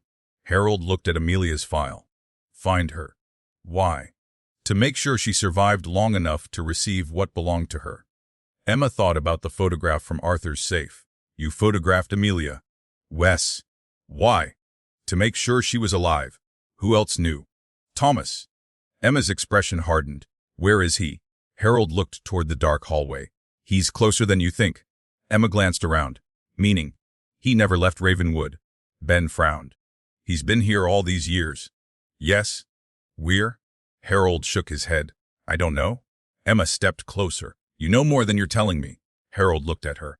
"I know that Thomas isn't the man you should be looking for." Emma stared. "Then who?" Harold hesitated. "Richard." Emma's expression changed. "Richard is afraid of Thomas." "No." "He told me Thomas was alive." "He told you exactly what Thomas wanted him to tell you." Emma felt the room go silent. "Why would Richard lie?" "Because Richard is protecting someone." "Ooh." Harold looked at Amelia's file. "His mother." Emma froze. "Margaret." Harold nodded. "She's alive too." Ben looked at Emma. "That's impossible." Harold gave a bitter smile. "In this family, that's usually a sign you're getting close to the truth." Emma lowered her weapon slightly. "Where is Margaret Whitmore?" Harold shook his head. "I don't know." "Then how do you know she's alive?" "Because I saw her 3 months ago." "Where?" "At a private medical facility." Then Emma thought of Elizabeth's hidden recovery facility. Was she with Elizabeth? Harold's eyes widened. "You found Elizabeth?" "Wes." "Then we're already too late." Emma's pulse quickened. "Why?" "Because Elizabeth wasn't hiding from Thomas." "Then who was she hiding from?" Harold looked directly at her. "Arthur." Emma stared. Arthur was dead. Arthur knew he was dying. Harold shook his head. But he didn't know who was going to betray him. Emma's mind raced. Arthur had created the will. Arthur had hidden Amelia. Arthur had secretly kept records. Arthur had contacted Elizabeth. But perhaps he hadn't been protecting everyone. Perhaps he had been protecting the truth from everyone. Emma looked down at the table. There was one file she hadn't opened, a thin black folder. No name, only a date. Fresh 1995. Wes Kesser. She opened it. Inside was single photograph. Arthur, Thomas, Richard, Margaret, Elizabeth, and Amelia, all together. But this photograph was different. Nobody was smiling. Arthur stood at the center. In his hand was a document. Emma enlarged the image on her phone. At the bottom of the document was a signature. H. Samuel Rose, ex-sick, the original owner of the Rose fortune. And beside the signature was a handwritten sentence. The child inherits everything upon the mother's death. Emma stared at the page. Then she noticed the date. June 22, 1995. The same day Elizabeth and Amelia had been erased. The same day the hospital records had been changed. The same day the family claimed Amelia disappeared. Harold watched her. "You understand now." Emma looked up. "Understand what?" "Elizabeth wasn't erased because she was a threat." "Then why?" "Because she was dying." Emma's eyes narrowed. "What?" Harold continued. Elizabeth's heart condition returned in 1995. Emma remembered the medical records. Surgery, follow-up, then disappearance. She was sick, less, and Thomas used it. He used her condition to convince everyone she had died. Emma looked at the photograph. Did she? No. Then what happened? Harold's face became grim. She went into hiding. With Amelia. Knew. Emma felt a chill. Where was Amelia? Harold didn't answer. Emma stepped closer. Where was Amelia on June 22, 1995? Harold looked at her. Richard. Emma froze. Richard was 17. Yes. He was taking care of her. Knew. Harold looked toward the doorway. He was taking her somewhere. Where? Harold's expression changed. That's the question Arthur spent the rest of his life trying to answer. Before Emma could respond, the lights went out. The entire building plunged into darkness. Ben raised his weapon. Stay down. A gunshot echoed through the hallway. Then another. Harold collapsed. Emma dropped beside him. Harold? The blood spread across his coat. Ben moved toward the doorway. Shooter. Emma pressed her hand against Harold's wound. Stay with me. Harold struggled to breathe. He grabbed Emma's wrist. Find the photographer. What photographer? The one who took the first picture. Emma leaned closer. Ooh. Harold whispered. Lisa. Then his hand went limp. Emma looked at Ben. Who is Lisa? Ben stared into the darkness. I don't know. Emma looked down at Harold. But before she could process his final word, something else caught her eye. A small camera lying beside his body. Its lens was still warm. Someone had been photographing them, and the last image on the camera screen showed Emma standing over Harold. Taken only seconds earlier. The camera screen went dark. Emma stared at it for a second. Then she looked toward the hallway. Ben, I know. He was already moving. His flashlight cut through the darkness. The hallway was empty. No shooter. No footsteps. No open door. Nothing. Emma stayed beside Harold. Call an ambulance. Ben reached for his phone. Already did. Emma examined the camera. It was a professional digital camera. Recent model. The memory card was still inside. She didn't remove it, not yet. She looked at Harold. He was unconscious. Blood continued spreading across his coat. Harold. His eyes opened slightly. Emma leaned closer. You said Lisa. His lips moved. She could barely hear him. Photographer. Lisa who? His eyes closed again. Grant. Then he stopped moving. Emma checked his pulse. Nothing. She started CPR. Ben returned. Ambulance is coming. Emma continued. Help me. They worked for several minutes. But Harold was gone. The first man who had supposedly died was now actually dead, and he had taken the identity of someone else to survive. Emma looked at the camera. Lisa Grant. The name sounded familiar. She searched her memory. Then it clicked. Lisa. Ben looked at her. Ooh. Lisa Grant. The crime scene technician. Knew. Emma stood. Another Lisa Grant. She looked at the camera. Find her? We too. Kevin accessed the camera's files before the forensic team arrived. There were hundreds of photographs. Most were ordinary. Buildings, documents, people, cars. But the final folder was different. It contained only 16 images. Kevin opened the first. A photograph of Arthur Whitmore. Second, Elizabeth. Third, Thomas. Fourth, Richard. Sixth, Amelia. Emma leaned closer. These aren't random. Kevin nodded. They're all taken from almost exactly the same angle. Same photographer. Probably. Dates. Kevin opened the metadata. The photographs had been taken over a period of 11 years. But the last 6 had been taken within the previous 3 months. Emma frowned. Why? Kevin enlarged one. It showed Elizabeth leaving a medical facility. Another showed Richard entering a bank. Another showed Thomas. Emma stopped. Wait. She pointed at the photograph. That's Thomas. Ben leaned closer. Outside the Ravenwood courthouse. When? 2 weeks ago. Ben stared. If that's really him. As alive. Kevin opened another image. This one showed Amelia. She was standing outside her house. Anna. The photograph had been taken the day before Emma first met her. Emma looked at the timestamp. Someone was watching her. Kevin nodded. Constantly. Can you identify the camera? Not the person. Can you trace where the files were transferred? Kevin paused. Maybe. Emma waited. The photographs were uploaded to a cloud server. Woos. That's the problem. What? The account doesn't belong to Lisa Grant. Emma frowned. Then why did Harold say Lisa? I don't know. Kevin opened the account history. Emma watched the screen.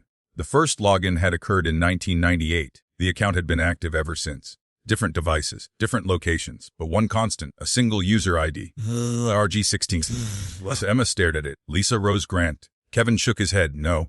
Then what does LRG mean? I don't know. Oh, Emma thought about the files. Project 16. Room 16. The key. The 16 names. Maybe it isn't a person's initials. Ben looked at her. What else? Organization. Kevin searched. A moment later, he looked up. Found something. Emma waited. LRG stands for Legal Records Group. Does that exist? Not anymore. When did it close? 1996. Emma's expression hardened. What did it do? According to the corporate filing, it provided legal document management services. To whom? Kevin looked at the screen. Rose Medical Trust. Emma closed her eyes. The pieces were getting closer. The legal records company had handled the Rose family documents. The hospital had altered the medical records. The trust had controlled the assets. Project 16 had manipulated identities. And someone had spent decades photographing the people involved. Emma turned to Ben. We need Lisa Grant. They found her address in less than an hour.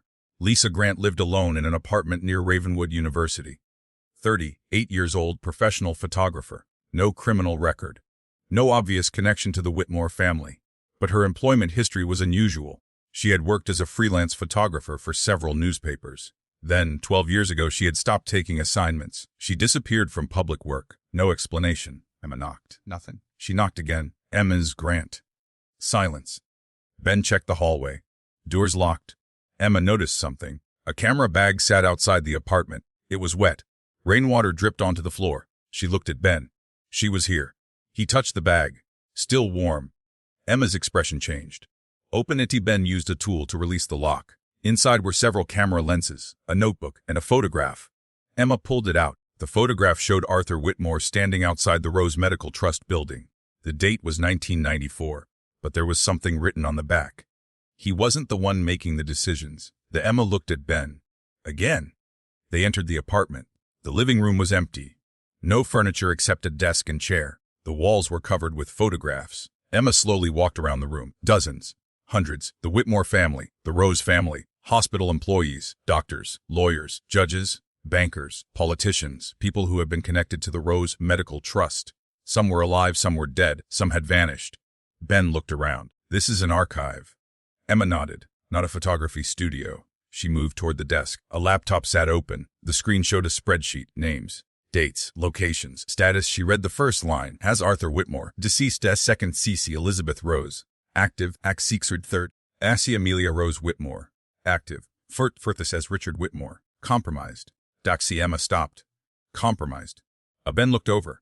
What does that mean? Emma scrolled. There was a note beside Richard's name. He knows about the transfer. Just another note. He doesn't know who authorized it. And Emma looked at Ben. Authorized what? A sound came from the bedroom. Both detectives froze. Ben raised his weapon. Emma moved toward the door. Police. No answer. She opened. Empty. A window stood open. Rain blew across the floor. Someone had escaped seconds earlier. Emma walked toward the window. 3 floors up. No fire escape. Ben looked down. That's impossible.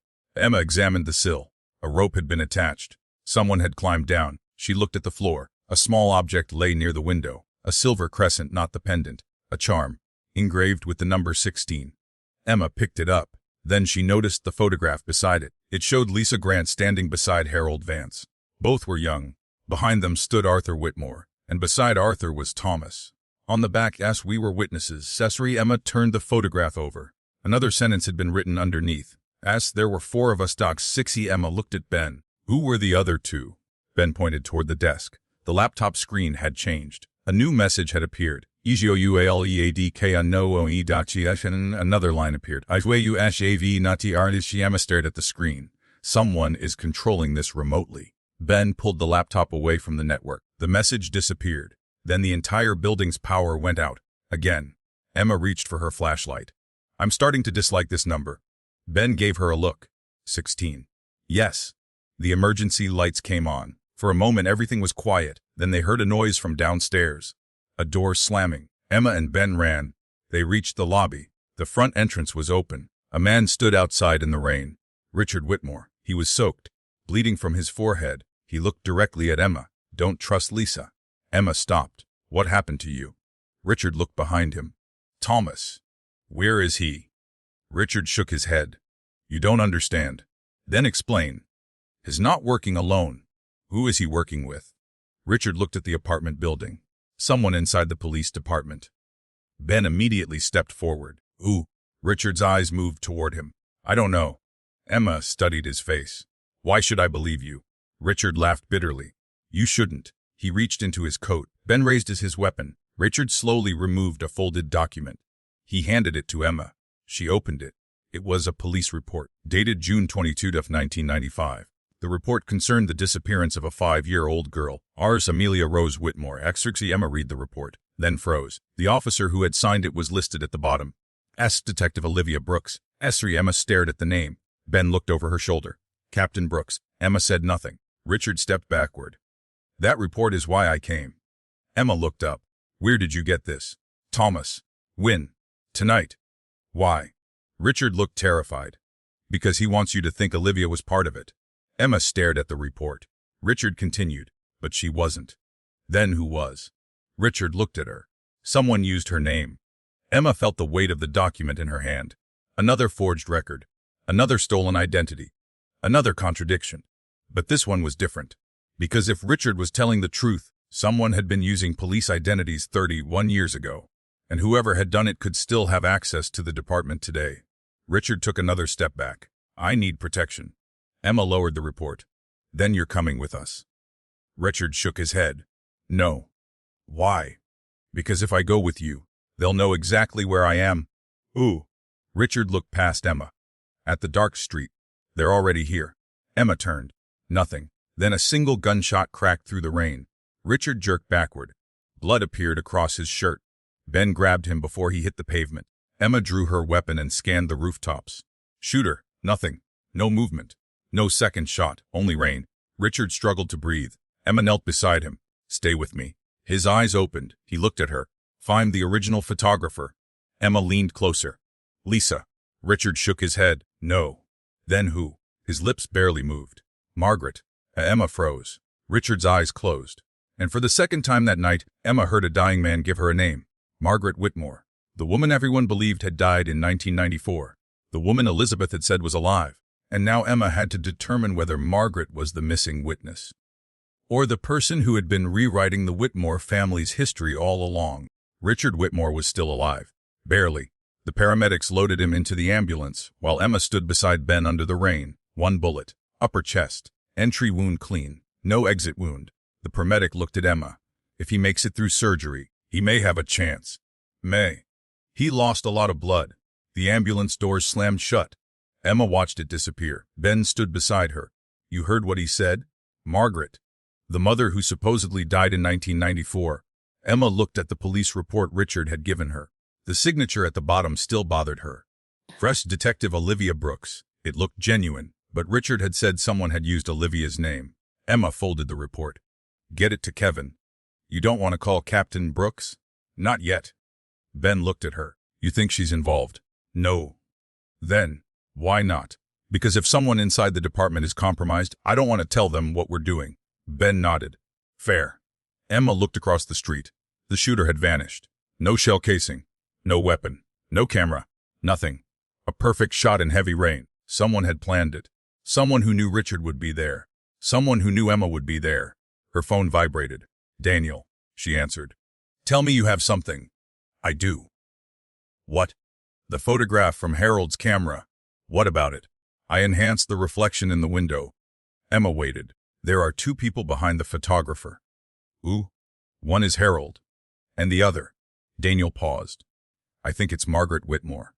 Emma closed her eyes. Send it. The image arrived. Emma opened it. The reflection was blurry, but the face was visible enough. An older woman, dark hair streaked with gray, standing behind Harold, watching the photographer. Emma stared. It's her. Ben looked over. Margaret. Yes.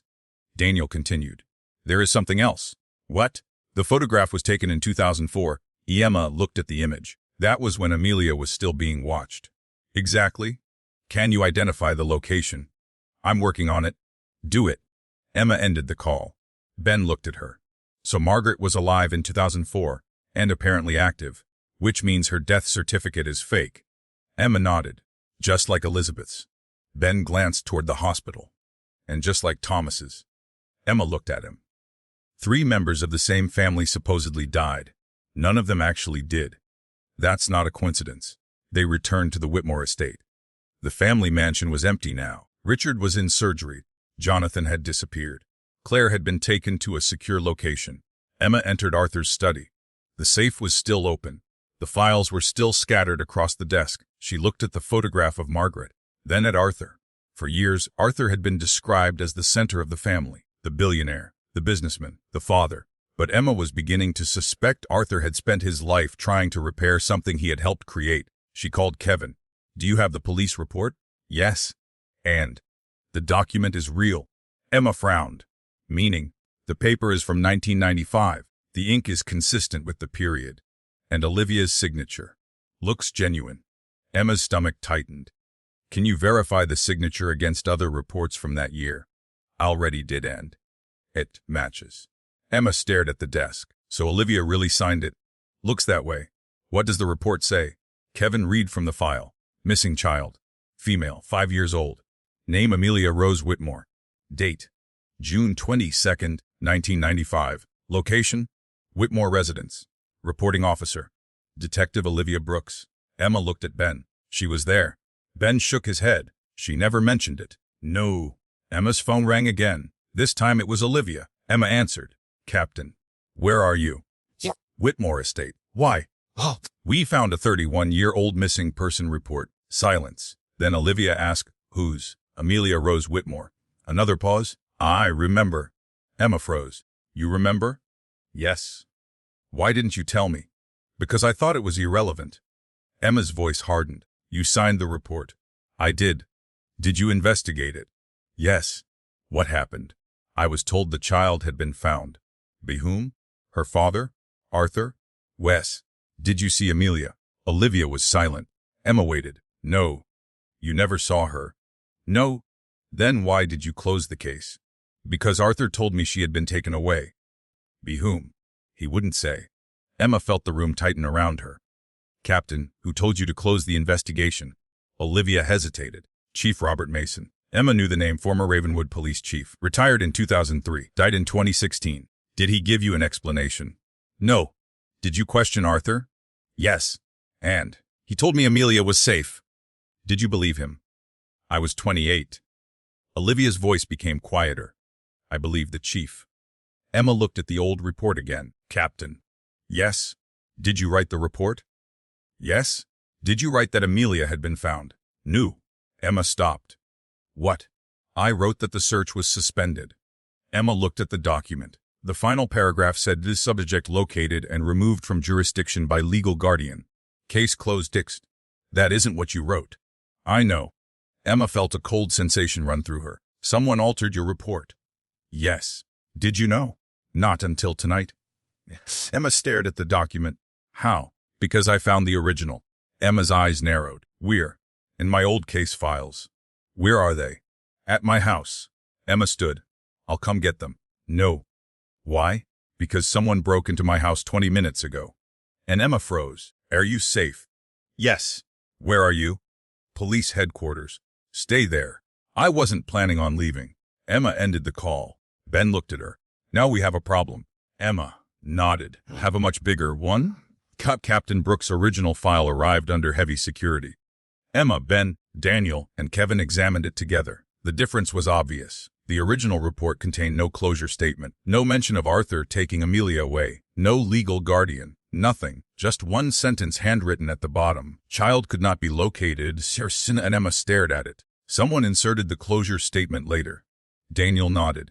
"Different ink." Kevin confirmed it digitally. The paper itself was altered after scanning. Emma looked at Ben. Someone had access to police records, and hospital records, and county records, and financial records. Emma leaned back. "The same system." Kevin opened another file. "There's something else. The displayed database entry. RSPRO JT16 LAW Emma stared. "What is that?" "A list of officers who had authorized access to protected records." "How many?" 16. "Names?" Kevin brought them up. Emma read. One name stood out, as Robert Mason, a former chief. But there was another. Olivia Brooks. Emma looked at her. "Why would Olivia have access?" Kevin shook his head. She didn't authorize anything. Then why is her name there? I don't know. Emma looked at the dates. Olivia's access began in 1995, the same year Amelia disappeared, and ended in 1997, 2 years later. Emma turned to Ben. Find out what she accessed. Kevin answered before Ben could. I already did. What did she access? 3 files. Which ones? Amelia Rose Whitmore, Elizabeth Rose, and, Kevin hesitated, Margaret Whitmore. Emma stared at the screen. Olivia had accessed all 3 women's files, the same 3 women whose identities had disappeared. Why? Kevin opened the access notes. Each file had the same handwritten code. Gazan 16A. Giles. Emma looked at the screen. What's 16A? Kevin searched, then stopped. I don't know. Why? Because the file was deleted. Emma stared. By whom? Kevin looked at the audit trail. His face changed. Olivia. The room went silent. Ben looked at Emma. Captain Brooks deleted the files.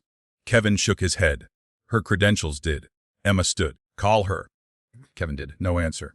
Emma tried it again. Still nothing. Then Kevin's screen flashed. A new message appeared. Estop loken for our Margaret Chardy. Emma stared. Another message appeared. Sorry for you sec then heresh each has be in far dark y onen years. The screen went black and Emma slowly stepped back. Ben looked at her. That's not a warning. No. What is it? Emma looked toward the dark window. A message. Yes, at midnight, Emma received an address. No sender. Just coordinates.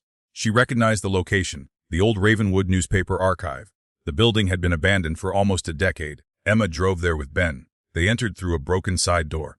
The archive smelled of dust and old ink. Stacks of newspapers filled the room. A single desk lamp was on. Someone was sitting behind it. An older woman, gray hair, dark coat. She looked up. Emma stopped. The woman smiled. Detective Hayes. Emma raised her weapon. Margaret Whitmore. The woman nodded. Yes. Ben moved beside Emma. Margaret didn't appear frightened. Instead, she looked tired. Richard told you to find me. Emma frowned.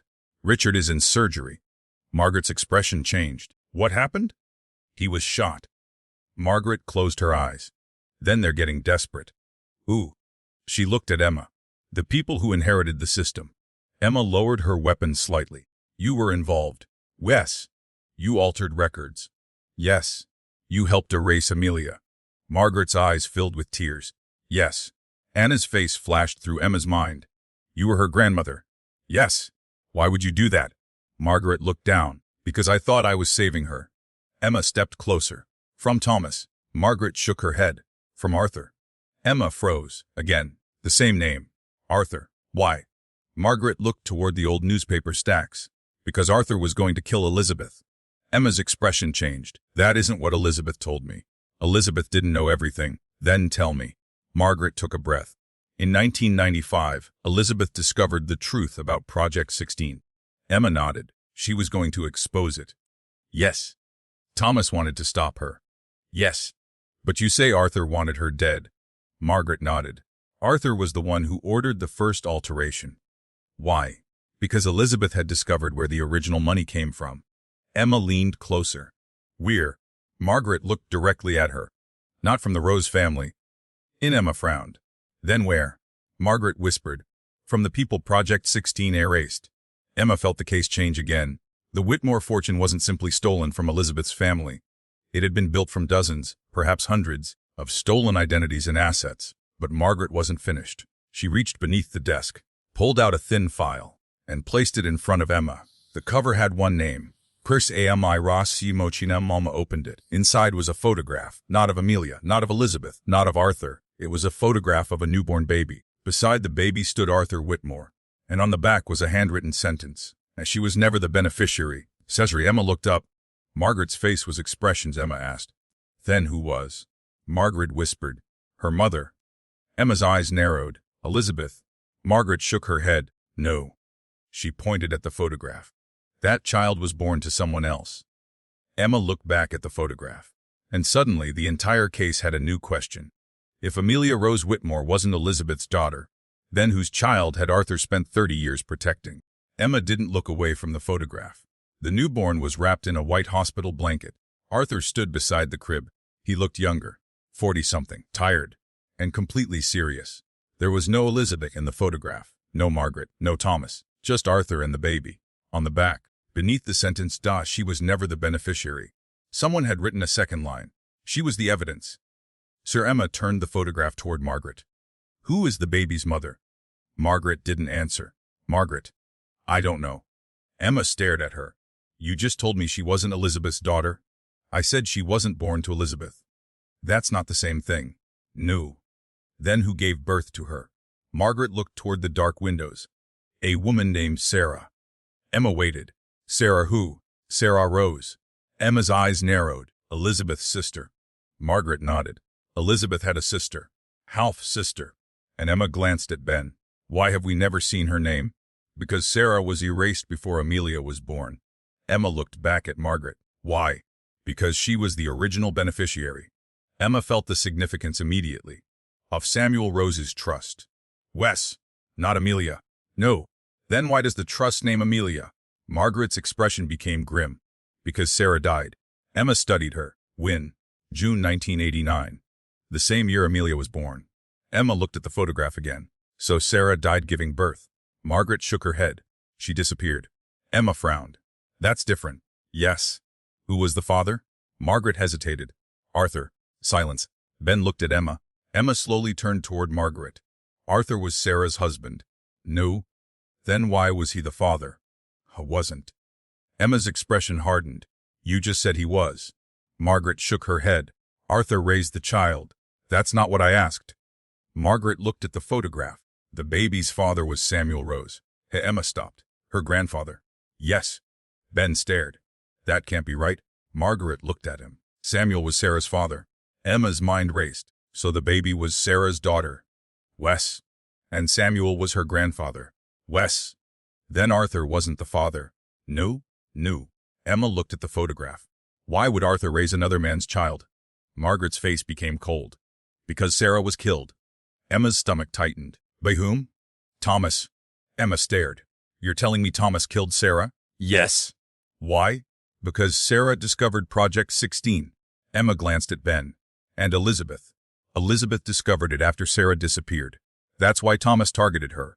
Margaret nodded. Emma sat down. For the first time since the case began, she felt the story shifting beneath her feet. Amelia wasn't simply a missing Whitmore heir. She was connected to the Rose family through a woman whose existence had been erased before Amelia was even old enough to remember her. Emma looked at the photograph again. Why did Arthur call her Amelia Rose Whitmore? Margaret answered quietly. Because Sarah had already chosen the name. Emma looked up. Amelia. Yes. Then why did Arthur's family deny she existed? Because the name became dangerous. Why? Because anyone who searched for Amelia would eventually find Sarah. And anyone who found Sarah would find Project 16. Margaret nodded. Emma thought about the hospital records, the altered birth certificate, the missing medical records, the fake death certificates. Everything was beginning to connect. But one thing still didn't fit. Emma placed the photograph on the table. You said Elizabeth wasn't Amelia's biological mother. Wes. But Elizabeth raised her. Yes. Anna believes Elizabeth is her mother. She is. Emma frowned. You're contradicting yourself. Margaret shook her head. No. She leaned forward. Elizabeth wasn't Amelia's biological mother. Emma stared. But she was her mother. Yes? How? Margaret's voice became quieter. She adopted her. Emma looked at Ben. Ben said nothing. Margaret continued. After Sarah disappeared, Arthur took the baby. Why? Because Thomas was looking for her. Why would Thomas care about a newborn? Because the baby carried Sarah's legal inheritance. Emma nodded slowly, and Elizabeth adopted her to protect her. Less. Then Amelia was raised believing Elizabeth was her biological mother. Margaret nodded. Arthur wanted it that way. Why? Because if anyone discovered Sarah's connection to Amelia, they would come looking for the Rose Trust. Emma looked at the photograph. So Arthur changed the baby's identity. Less. From Sarah's daughter to Elizabeth's daughter. Less. Then later someone changed Amelia's identity again. Margaret nodded. That's when Project 16 became active. Emma leaned forward. Who changed her records the second time? Margaret looked directly at her. Arthur. Emma's expression hardened. Why? Because Elizabeth wanted to expose him. Emma froze. Arthur was protecting Amelia from Elizabeth. No. Margaret shook her head. Arthur was protecting Amelia from himself. Emma waited. What did he do? Margaret looked down. He used Project 16 to erase Sarah. And Emma said nothing. Then he used it to erase Elizabeth. Still nothing. And finally, Margaret looked at the photograph. He used it to erase Amelia. Emma's stomach tightened. You're saying Arthur erased his own daughter? Not because he wanted her gone. Then why? Because he knew someone was preparing to kill her. Emma stared. Ooh. Margaret whispered. Elizabeth. Emma stood. No. Margaret didn't flinch. Elizabeth was going to expose Project 16. That doesn't mean she would kill Amelia. She believed Amelia was the reason Sarah died. Emma stared at her. Why would she believe that? Because Thomas made sure she did.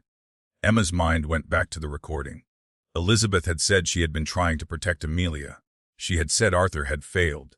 But she had never explained what happened to Sarah. Emma suddenly understood. Elizabeth had spent decades believing one version of the story. Arthur had spent decades hiding another.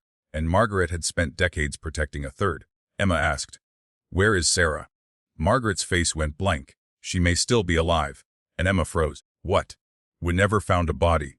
Then why did everyone believe she was dead? Because Thomas created a death record. Emma felt a chill. Another fake death. Another missing woman. Where was she last seen? Margaret hesitated. Ravenwood Children's Hospital. Emma closed her eyes. Of course, the hospital again. Every road led back there. Why didn't you tell me this earlier? Because I didn't know if I could trust you. Emma's voice hardened. You contacted me? I did. You warned me about Margaret. I wanted to see what you would do. You've been watching me. Yes. Why?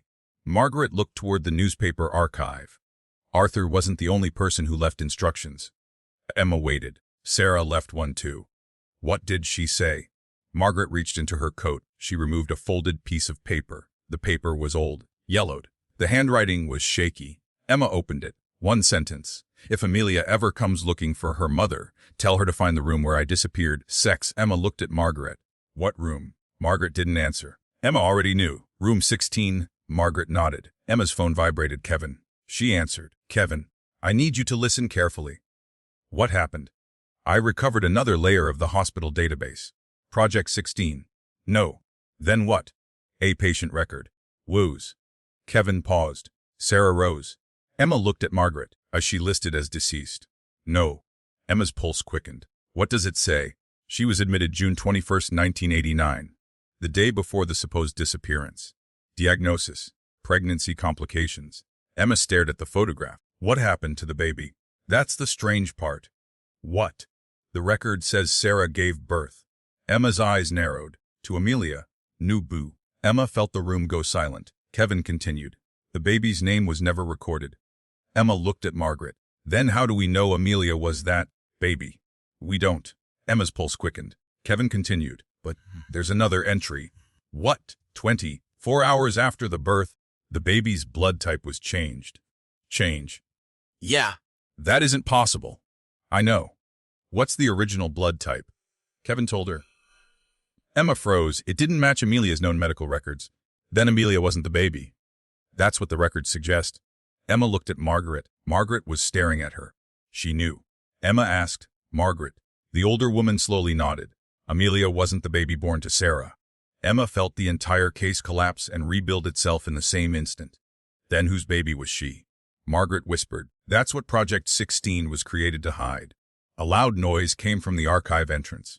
Everyone turned. Ben drew his weapon. Someone's outside. Emma grabbed the photograph and the file. Margaret stood. It's too late. What? They found us. The lights went out. A gunshot exploded through the darkness.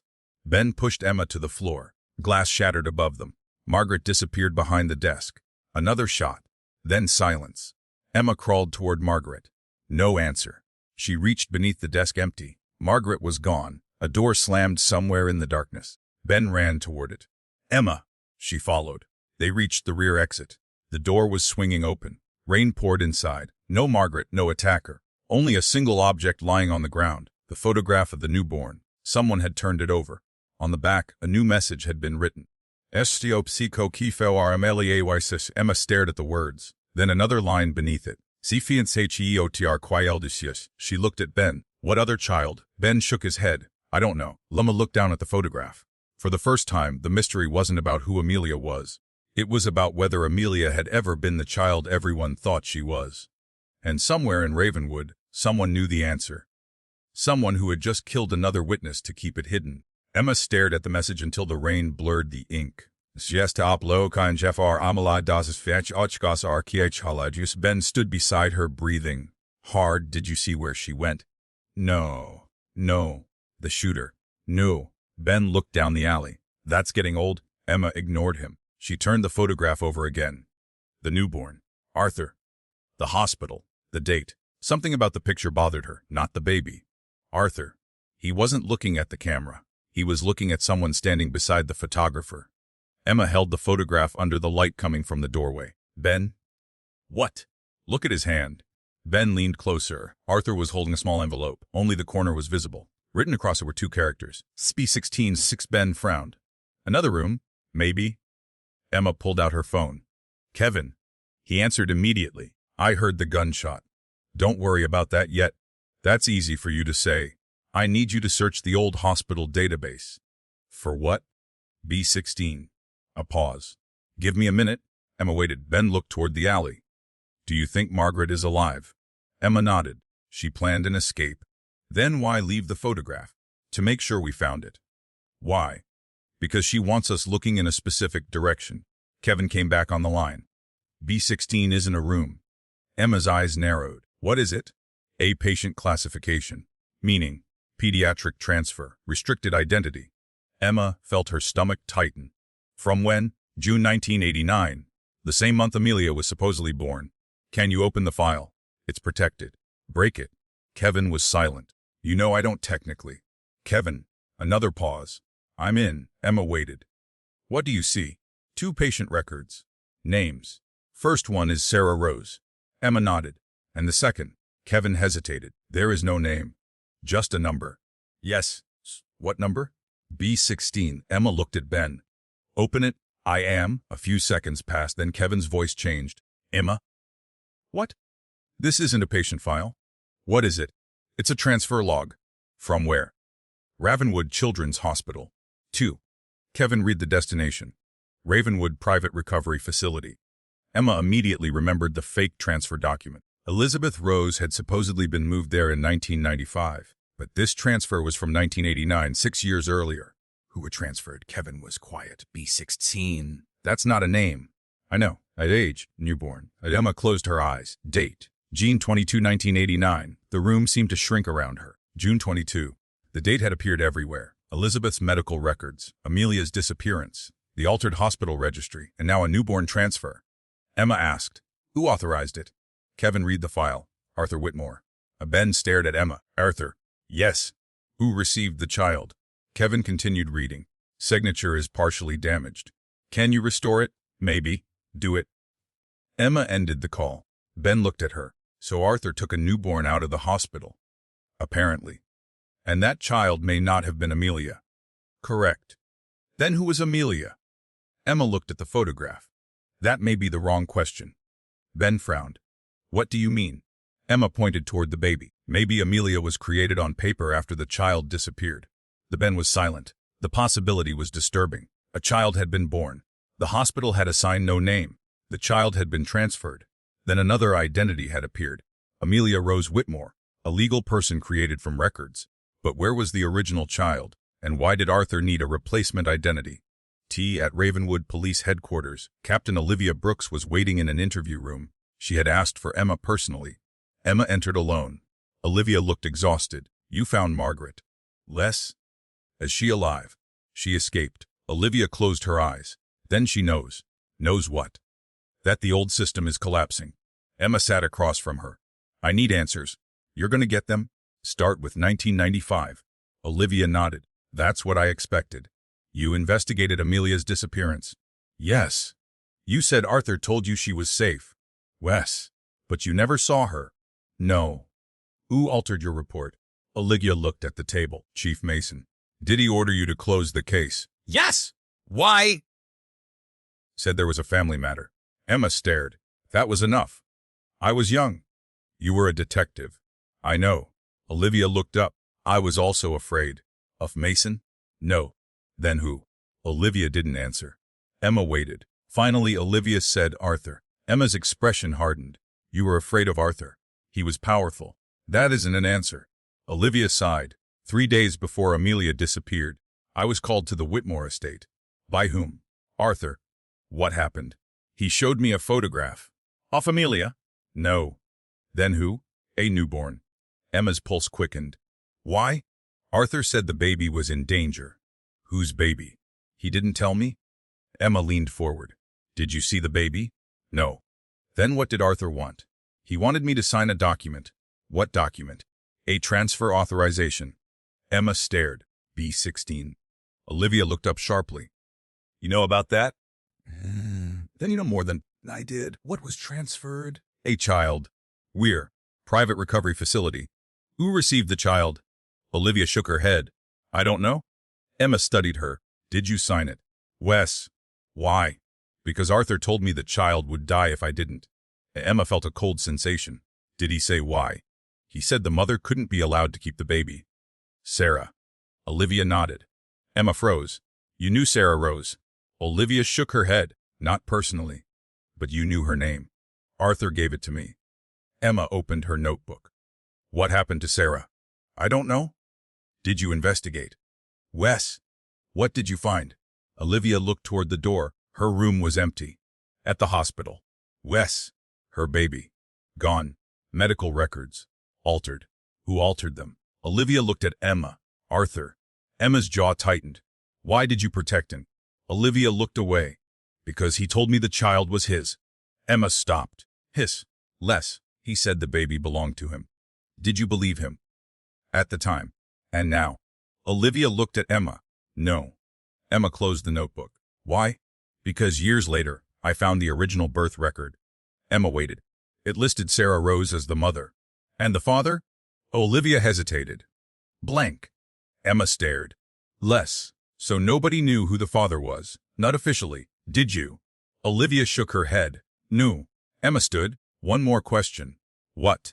Why did you access Amelia's file in 1995? Olivia looked genuinely surprised. I didn't.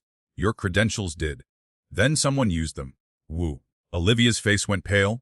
I know who had access to my office. Woo. Robert Mason. The former chief. Emma nodded. That fits. Olivia shook her head. No. What? Mason wasn't the only one. Who else? Olivia looked at her. Richard Whitmore. Emma froze. Richard was 17. He was still given access. Why? Because Arthur brought him into the family business early. Emma thought about Richard's confession. He had said he helped protect the family fortune, but perhaps he had been involved much earlier than he'd admitted. Emma's phone vibrated. Kevin, she answered. I restored the signature. Woo's. Arthur's. Emma frowned. You said the receiving signature was damaged. It was. Oh. Then what did you recover? Arthur Whitmore. Emma looked at Olivia. What? Kevin continued. Arthur signed the transfer himself. Emma felt the weight of it. Then he personally moved the newborn. Wes. We're.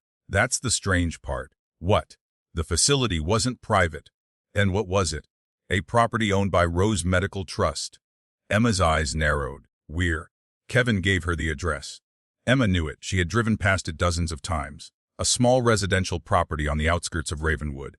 The same place where Anna had once lived. The same property where Elizabeth had supposedly been transferred in 1995. Emma stood. Kevin? Yes. Can you search the property records? Already did. And? The property changed owners in 1989. To whom? Kevin paused. Arthur Whitmore. Emma looked at Olivia. Arthur had the property the same month the newborn disappeared. 6 years later, Elizabeth was supposedly transferred there. But if the property had been used in 1989, then Elizabeth's 1995 transfer was probably another lie. Emma ended the call. Olivia stood. You found something? Wes. What? Emma looked at her. The place where the child was taken. The property was abandoned, at least according to the county. Emma and Ben arrived just before dawn. The house stood behind a rusted gate. No lights, no vehicles. No sign anyone had lived there for years. But Emma had learned something about abandoned places. They were rarely abandoned when the records said they were.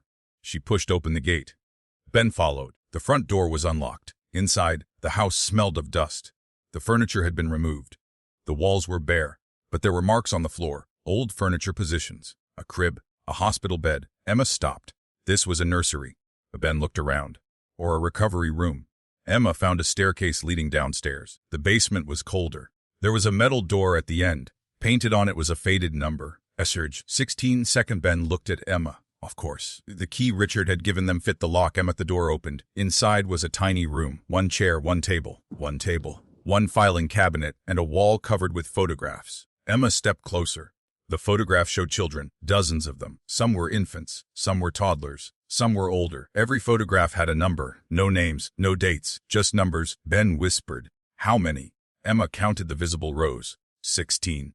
She looked at the final photograph. The number was 16B. Aziz, a little girl, maybe 5 years old, dark hair, dark eyes, a small scar behind her left ear. Emma's breath caught. She knew that face. She had seen it in the Whitmore photographs. But this photograph had been taken before Amelia's supposed identity existed. Emma turned it over. On the back was a date, June 22, 1995. Easy. Ben stared. "That's Amelia." Emma shook her head. "No." "Why not?" Emma looked at the photograph again. Because the girl was wearing something Amelia had never worn. A small silver crescent pendant. The same pendant Emma had found in Arthur's safe. But Amelia's photographs showed her wearing it years earlier. That meant the photograph wasn't proof that this was Amelia. It was proof that someone wanted Emma to think it was. Emma opened the filing cabinet. Inside was one final folder. 16B. Transfer RDS. She opened it. The first page was blank. The second contained a single sentence. A child returned to biological mother. Eresis. Emma stared. Biological mother, her.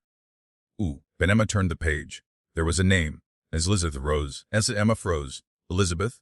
Ben shook his head. That makes no sense. Emma turned the final page. A handwritten note filled the bottom half. Ezra, the child returned to Elizabeth, was not the child taken from Sarah. Emma felt the room go cold. There had been 2 children. One born to Sarah Rose. Another child transferred to Elizabeth. And somewhere between those 2 children, Amelia Rose Whitmore had been created. Then Emma noticed something else. At the bottom of the page was a signature. Not Arthur. Not Thomas. Not Margaret. A woman's name. Lisa Grant. So Emma looked at Ben, the photographer. Ben stared at the signature. She's been part of this from the beginning. Emma nodded. And she knows which child is which. A sound came from upstairs. Footsteps. Slow. Heavy. Ben drew his weapon. Emma closed the folder. The footsteps stopped above them. Then a man's voice echoed through the house. "You finally found room 16. Emma looked toward the basement stairs. The voice continued. "Now you can stop looking for Amelia." A pause. Because she was never the child they told you she was. And Emma raised her weapon. "Who are you?" The man stepped into view. Emma recognized him immediately. Thomas Whitmore. Alive, he smiled. "And now, Detective Hayes, I'm going to tell you what happened to the real heir." Thomas Whitmore stood at the top of the basement stairs. He looked older than the photographs. Much older. His gray hair was thinning. His face had hardened with age. But the eyes were unmistakable. Emma had seen them in photographs from 30 years earlier. Cold. Calculating. Completely awake. Ben kept his weapon trained on him. "Don't move." Thomas smiled. "You're pointing that at the wrong man. You're wanted for questioning in multiple investigations." "I'm aware." "Then put your hands where I can see them." Thomas slowly raised both hands. "I came here because I knew you'd find this room." Emma stepped forward. "You knew?" "Yes." "Who told you?" "Nobody." Thomas looked toward the photographs on the wall. "I built this room." Emma's eyes narrowed. "You built Project 16. New." He looked at the children. "I inherited it." Emma remembered Margaret's words. Arthur didn't create the system. He inherited it. Now Thomas was saying the same thing. Who created it? Thomas smiled. "That's the question you've been asking from the beginning. Answer it. Your problem, Detective Hayes, is that you keep assuming this began with the Whitmores." Emma didn't respond. Thomas continued. "It didn't." He walked slowly down the stairs. Ben tightened his grip. "Stop." Thomas stopped. "You want the truth?" "Yes." "Then you're going to have to let me talk." Emma nodded once. Talk. Thomas pointed toward the photographs. "Those children were never stolen." Emma frowned. "What?" "They were relocated. Without their parents' knowledge. Sometimes. Under false identities." "Wes. Why?" "Because their parents were dangerous." Emma stared at him. "Dangerous to whom?" "To themselves." Thomas laughed softly. "You still think this was about money, wasn't it?" "Money was the consequence." Emma lowered her weapon slightly. "What was the purpose?" Thomas looked at the photograph marked 616B troll. Emma waited. Certain families in Ravenwood had accumulated enormous wealth over generations. They owned land, companies, hospitals, banks, political influence. And they began fighting among themselves. Thomas pointed toward the files. Children became leverage. Emma understood. Custody, inheritance, threats, blackmail. Thomas nodded. Project 16 was designed to make inheritance disputes disappear. Emma frowned. How? If a child could be removed from the legal family structure, the inheritance could be redirected. So it was about money. Eventually, Thomas walked closer, but the first purpose was protection. Whose protection? The children. Emma looked at the photographs. From their parents, from people who wanted to use them. Emma shook her head. That doesn't explain Sarah Rose. Thomas's expression changed. New. Or Elizabeth. New. Or Amelia. Thomas looked directly at her. Especially Amelia. Emma stepped closer. Tell me who Amelia really is. Thomas was silent. Then he said, she isn't Amelia. Emma's jaw tightened. We've established that. She was given the name Amelia after the original child disappeared. Which child? Thomas pointed toward the photograph, marked C16BS. That girl. Emma looked at the photograph. Who was she? Sarah Rose's daughter. Emma stared. Then who is the woman we've been calling Amelia? Thomas smiled. That depends on which year you're asking about. Emma felt a chill. Explain. 3 children were involved. Ben looked at Emma. Thomas continued. The first was Sarah's biological daughter. He pointed at the photograph. She was born June 21, 1989. The second, Elizabeth's adopted daughter. Same child. No. Emma's pulse quickened. The third, Thomas looked at her. The child who became Amelia Rose Whitmore. Silence. There were 3? Wes. Why? Thomas walked toward the filing cabinet. Because Sarah's daughter was the legal heir. He opened a drawer. Elizabeth's daughter was the child Arthur could control. He opened another. And Amelia. He stopped. Amelia was the replacement. Emma stared. Replacement for whom? Thomas looked at her. The real heir. Emma felt the room close around her. Sarah's daughter. Wes. Where is she? Thomas smiled. That's what nobody has ever been able to determine. Emma stepped closer. You know, I know where she was taken. Where? Not where you think. Thomas. He looked at her. You found the records. Yes. You found the photographs. Yes. You found the room. Yes. Then you've already found the answer. Emma looked at the wall. 16 children. 16 numbers. 16 identities. She remembered Kevin's words. Project 16. 16 names she suddenly understood. Project 16 wasn't named after room 16. Thomas smiled. No, it was named after the 16th child. Wes? Emma looked at photograph 16B. Sarah's daughter. Thomas nodded. She was Project 16. Emma's mind raced. Why was she so important? Because Samuel Rose's entire estate was legally tied to her. And if she disappeared, the trust couldn't be transferred. So the money stayed locked. Yes. Until someone created a replacement here. Thomas looked at her. Exactly. Emma felt sick. Arthur created Amelia. Knew. Thomas's answer was immediate. Arthur didn't create her. Then who did? Thomas's eyes moved toward the photographs. Elizabeth. Emma froze. Elizabeth created Amelia. Elizabeth adopted a child and gave her the identity of her missing niece. Emma shook her head. That doesn't make sense. It does if you understand Elizabeth. Thomas's voice became colder. She knew Sarah's daughter was alive. And she needed to find her. Why? To recover the Rose Trust. Emma stared. Elizabeth wanted the money. No. Thomas paused. She wanted proof. Proof of what? That Sarah had been murdered. Emma's expression changed. Thomas continued. Elizabeth knew Thomas had killed Sarah. Emma frowned. You're Thomas? Wes. So you're admitting you killed her? Thomas laughed. Knew. Emma stared at him. You just said Elizabeth believed Thomas killed Sarah. Les. And you're Thomas. Yes. Then. Thomas looked almost amused. Elizabeth was wrong. Emma felt a strange unease. Who killed Sarah? Thomas didn't answer. Who? He looked toward the photograph of the newborn. Arthur. Emma's face went still. Arthur killed Sarah. Knew. Thomas shook his head. Arthur ordered her disappearance. Emma stepped closer. Why? Because Sarah discovered the original source of the Rose fortune. What was it? Thomas pointed toward the files. Other families. Emma remembered Margaret's words. People Project 16 erased. Thomas continued. Samuel Rose wasn't the first. And Emma frowned. What do you mean? Before the Rose family acquired their wealth, several smaller families owned the land and businesses that became the Rose Empire. Then what happened? They disappeared. Legally. Mostly. Thomas looked at Emma. Project 16 began as a mechanism for transferring assets between families without public conflict. So the Rose family used it. Yes. And Sarah discovered it. Yes. She threatened to expose them. Yes. Arthur silenced her.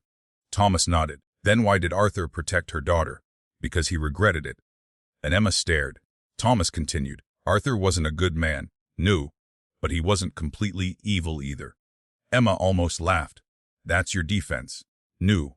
Thomas looked at her. It's an explanation. He opened the final drawer. Inside was a folder. He handed it to Emma. She opened it. A photograph. Sarah Rose alive, standing outside the hospital holding a newborn. Emma's breath caught on the back of June 20th, 1989, the date the child was transferred. Emma looked at Thomas. Sarah was alive. Yes? After the transfer? Less. Where did she go? She was taken to a private facility? B. Arthur? No. Then who? Thomas hesitated. Margaret. Emma froze. Margaret took Sarah. Yes. Why? To hide her from Arthur. Emma remembered Margaret's confession. She thought she was saving Amelia. But perhaps she had been saving Sarah. Where is Sarah now? Thomas shook his head. I don't know. Then why do you have this photograph? Because someone sent it to me. Ooh. Thomas looked toward the basement entrance. Lisa Grant. Emma's pulse quickened. Lisa knows where Sarah is. She knows where the original child is. The real heir. Yes. Where? Thomas smiled. She has spent 30 years looking. For the child? For the woman. Emma's expression changed. You know who the real heir is? Thomas nodded. Of course. Then tell me.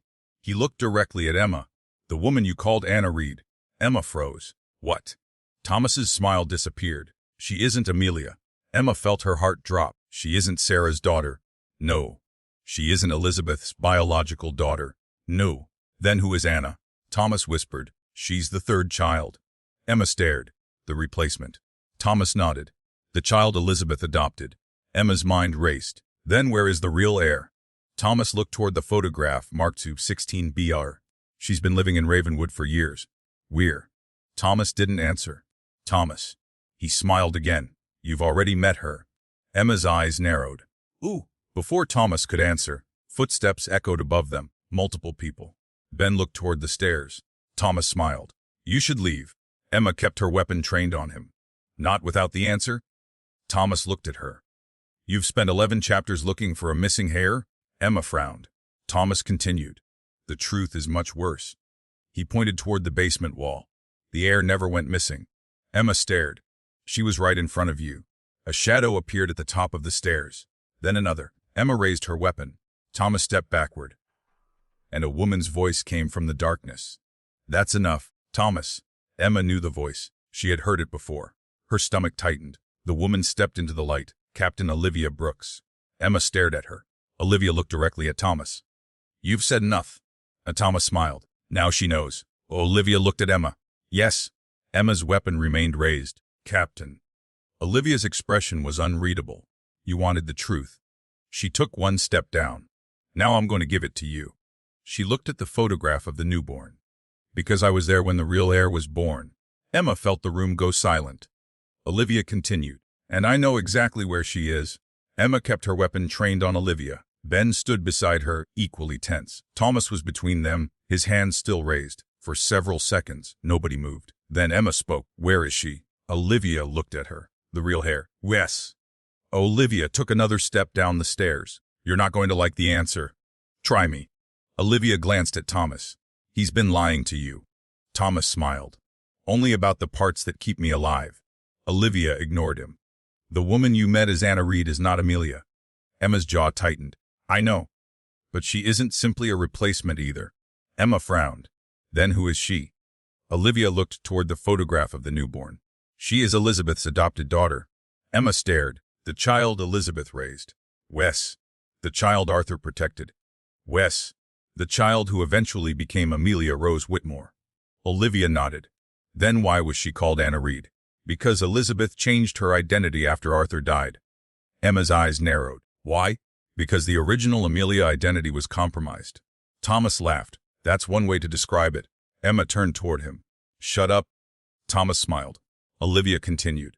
Arthur created the first false identity to hide the child from Project 16. And Elizabeth changed it again. Yes. Why? Because someone had found the original identity. Woo. Olivia looked at Thomas. He had. Thomas's smile disappeared. Emma looked between them. So Anna is safe. Olivia shook her head. No.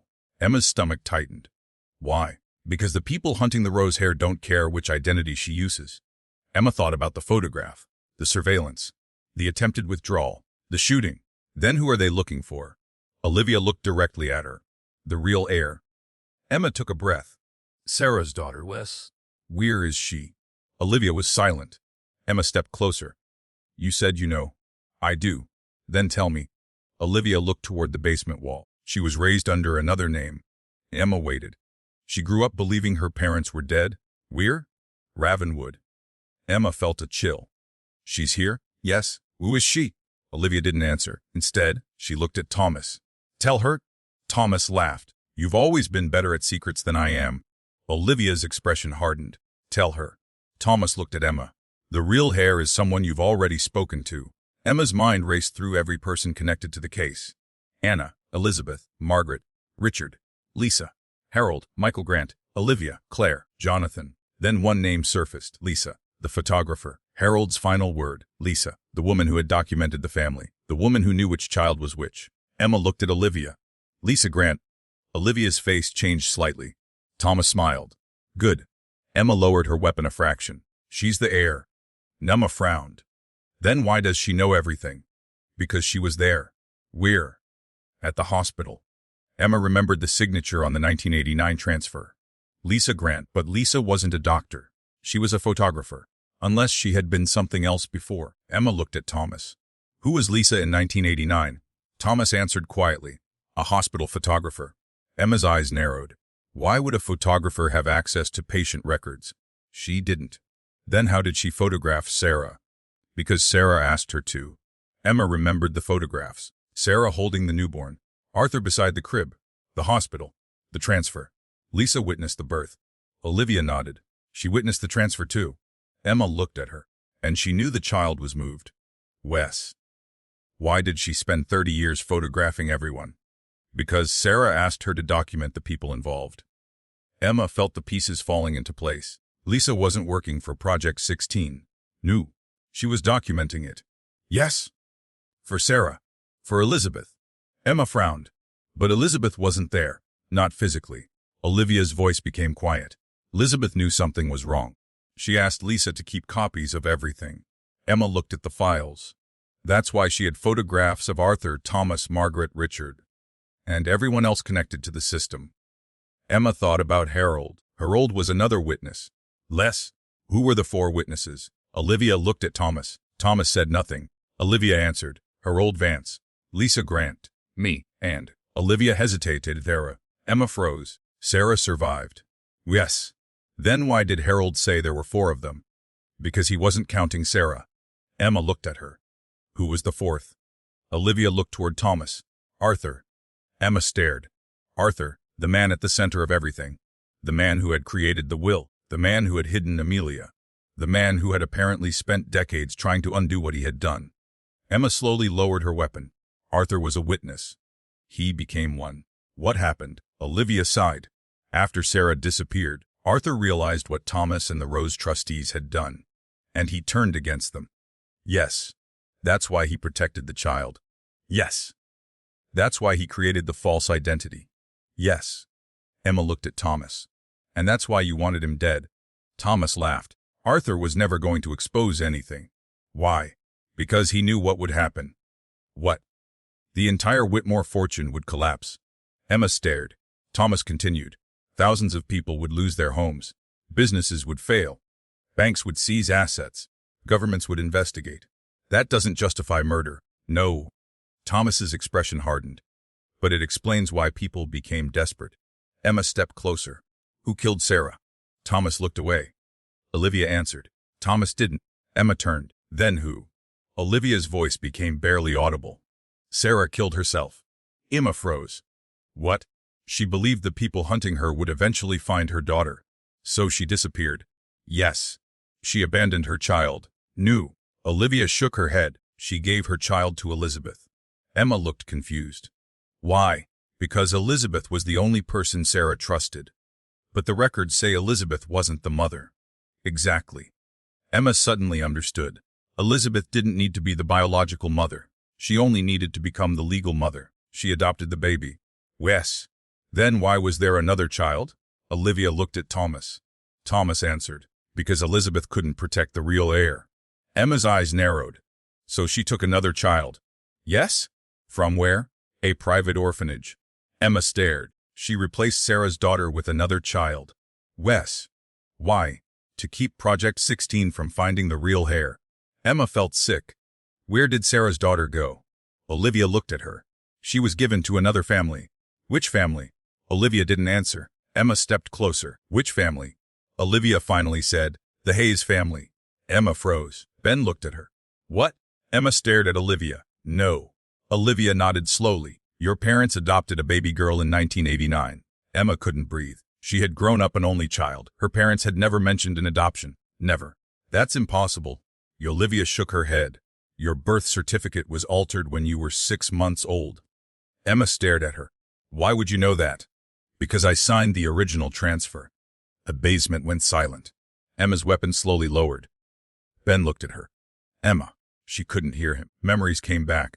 Her mother's old habit of avoiding questions about her birth. A photograph she had once found in a drawer. A hospital bracelet with no name. She had always assumed it belonged to a cousin. Her father had destroyed it. Or so he said. Emma looked at Olivia. You're telling me I'm Sarah Rose's daughter? Olivia nodded. Yes. Thomas smiled faintly. You finally found her. Emma turned toward him. You knew. For years. Why didn't you tell me? Because I didn't know where you were. Emma stared. I've been a detective for 15 years. Wes. You watched me. Thomas nodded. Times. Why? Because I needed to know whether you would ever find the truth. Emma's voice hardened. You murdered people. I protected the system. You murdered people. Thomas said nothing. Emma looked at Olivia. Why did you wait until now? Because Arthur's death changed everything. How? Tell. The will. Emma understood.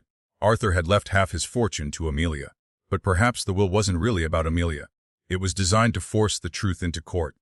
To expose the records. To bring the hidden assets into public scrutiny. And if the original Rose Trust was still active, the rightful heir had to be identified. Emma. The thought was almost impossible to accept. Olivia stepped closer. Arthur knew the truth. Emma looked at her. I knew who I was? Yes. When? Years ago. Why didn't he tell me? Because he believed telling you would get you killed. Emma stared at the floor. So he watched me? Yes. Protected me. Wes. While pretending I was nobody. Olivia nodded. Emma looked at Thomas. And you? Thomas smiled. I was waiting for you to find me. Why? Because I knew eventually you'd become the one person capable of destroying Project 16. Emma stared at him. You wanted me to find you? Yes. Why? Thomas's smile disappeared. Because I couldn't destroy it myself. Emma's phone suddenly rang. Kevin, she answered. Kevin. His voice was urgent. Emma, I need you to get somewhere safe. Why? I finally accessed the original Rose Trust. Emma's pulse quickened. What did you find? The beneficiary. Emma looked at Olivia. Who? Kevin hesitated. Then, it's not Amelia? Emma closed her eyes. I know. No. Kevin's voice became quieter. You don't understand? What? The trust has been amended. When? 3 months ago. Emma froze. By whom? Arthur Whitmore. What does the amendment say? Kevin took a breath. The entire Rose fortune was transferred. To whom? Emma. Kevin. It was transferred to you. Silence. Emma looked down at her hands. Then at the photograph of the newborn. Then at the files. Then at Olivia. The missing heir had never existed. Not as the world understood her. The heir had been hidden in plain sight for 37 years. And Arthur Whitmore had just left her the fortune. But there was one problem. Emma had never met Arthur. At least, not knowingly. Then Thomas spoke from behind her. You have. Emma turned. Thomas looked almost sad. You met Arthur Whitmore when you were 6 months old. Emma stared. Thomas continued. He was the man who handed you to your parents. Emma's phone slipped slightly in her hand. Kevin was still speaking. Oma, she couldn't answer. Because suddenly, the case wasn't about finding a missing heir. It was about discovering why the heir had been turned into a detective, and who had been waiting for her to investigate herself all along. For several seconds, Emma couldn't speak. Kevin's voice was still coming through the phone. Emma, she finally answered. I'm here. Are you safe? Emma looked at Thomas. At Olivia. At Ben. No. Thomas gave a quiet laugh. That may be the most honest thing you've said tonight. Emma ignored him. Kevin, tell me exactly what you found. I accessed the original Rose Trust. You said Arthur amended it 3 months ago. Yes. To me. Yes. Why? I don't know. Emma closed her eyes. There had to be an explanation. A forged document. A trap. Another manipulated record. Anything except the possibility that Arthur Whitmore had somehow known her entire life. Send me the document. I already did. Emma looked at her phone. The file was waiting. She opened it. The first page showed the original Rose Medical Trust. Samuel Rose. The original beneficiary was listed as his daughter, Sarah Rose. The next beneficiary was Sarah's lawful child. The name had been deliberately left blank. Then came a handwritten amendment, dated 3 months before Arthur's death. Emma read it slowly. As upon verification of the original beneficiary, all remaining protected assets shall transfer to Emma Hayes, biological daughter of Sarah Rose. Emma stopped. Below it was Arthur's. Kevin had already authenticated it. Emma looked at Ben. He had read the document too. He looked just as stunned. You knew. Ben shook his head. No. You never heard anything about this. No. Emma turned toward Olivia. You knew. Olivia didn't deny it. Yes. Emma stared at her. How long? Since you joined the department. And Emma felt something inside her go cold. You knew who I was. Les, you knew my parents weren't my biological parents. Yes. You knew Arthur. Knew yes. And you said nothing. Olivia looked at her. Because Arthur made me promise. Emma's voice hardened. A promise. He believed the only way to keep you alive was to let you believe you were ordinary. Emma laughed bitterly. I spent 15 years investigating murders. I know. I became a detective. I know. And all this time, the people who knew the truth were watching me. Olivia didn't answer. Emma stepped closer. Did my parents know? Yes. The answer hurt more than she expected. My mother. Wes. My father. Wes. Both of them. Yes. Emma turned away. She remembered childhood questions. Where was I born? Why didn't we have baby pictures? Why was there no photograph of the hospital? Her mother always changed the subject. Her father had always said, you are our daughter. That's all that matters. Emma had believed him. Now she wondered how much of her childhood had been built on a lie. Ben stepped closer. Emma? She looked at him. I need a minute? He nodded. But Emma didn't move. She looked at Thomas. You said you knew me. Wes, you watched me. Yes. Why? Thomas leaned against the wall. Because you were the only person who could eventually uncover Project 16 without knowing you were looking for it. Emma frowned. That makes no sense. It does. Explain. Thomas pointed toward the files. Everyone connected to Project 16 knew what they were protecting. You're saying that made them predictable. Wes? And I wasn't. Exactly. Thomas looked at Olivia. She was outside the system. Emma shook her head. Not entirely. No. Thomas smiled. She was the system's blind spot. Emma looked down at the trust document. Why would Arthur leave everything to me instead of Sarah's daughter? Thomas's expression changed. Because Sarah's daughter is you. Emma stared. I know what the document says. No. Thomas stepped closer. You don't understand the legal problem. What problem? Sarah's original inheritance was never supposed to pass directly to you. Emma frowned. Why? Because you were legally declared someone else. My identity was changed. Less. And, under Project 16, your original legal identity ceased to exist. Emma looked at him. So if your identity was restored, every contract, property transfer, inheritance document, and trust connected to you would become legally contested. Emma understood. The entire Rose fortune would have to be reviewed. Less. And anyone who benefited from the system would lose everything. Thomas nodded. That is why they have spent 37 years making sure you never learned who you were. And Emma looked at Olivia and Arthur. He wanted to expose it. Why didn't he? Because he was afraid of what would happen to you. Emma shook her head. He could have told me. Yes. Then why didn't he? Olivia answered quietly. Because the last person who tried to tell you the truth was killed. Emma froze. Who? Olivia looked toward Thomas. Thomas didn't speak. Emma's voice became quieter. Who was killed? Your father. Emma stared. My father. Your adoptive father. Emma's breathing changed. He died of a heart attack. Olivia shook her head. No. Emma stepped backward. What? He was poisoned. The basement went silent. Emma remembered the phone call, the hospital, the funeral, her mother's face, the way she had refused an autopsy, everything. You're lying. I wish I were. Emma looked at Thomas. Did you know? Wes. Who killed him? Thomas looked at the floor. I don't know. Emma stepped toward him. You expect me to believe that? No, Bo. Then why tell me? Because we're running out of lies. A sound came from the hallway. Ben turned immediately. Someone's coming. Everyone went silent. Footsteps approached. Slow. Then a voice. Emma. Ben raised his weapon. Emma recognized the voice. Daniel. He appeared at the top of the stairs. Daniel? He came down quickly. I've been looking everywhere for you. Emma lowered her weapon. What happened? Police headquarters is compromised. Olivia stiffened. How? Daniel handed Emma his phone. Someone accessed the evidence server. Emma looked at the screen. Hundreds of files had been copied, including Amelia's case, Elizabeth's records, Margaret's records, Sarah's records, and Emma's own adoption records. Emma looked at Daniel. When? 20 minutes ago. Who accessed them? We don't know. Kevin suddenly called. Emma answered. Kevin? Emma, don't trust the server. What? The access logs were manipulated. Be whom? I'm not sure. Can you trace it? Yes, do it. Kevin paused. I already did. Emma waited. The access originated from your office. Emma froze. My office. Wes. When? 23 minutes ago. Emma looked at Ben. I was here. I know. Then someone used my workstation. Daniel looked at her. There's more. What?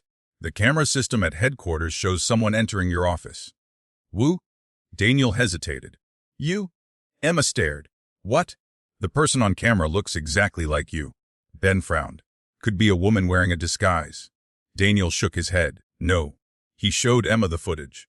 The woman entered Emma's office. She wore Emma's clothes. Same height, same hair, same walk. She sat at Emma's desk, opened the evidence system, then looked dreadfully at the security camera. Her face was unmistakable. Emma. But Emma had never been there.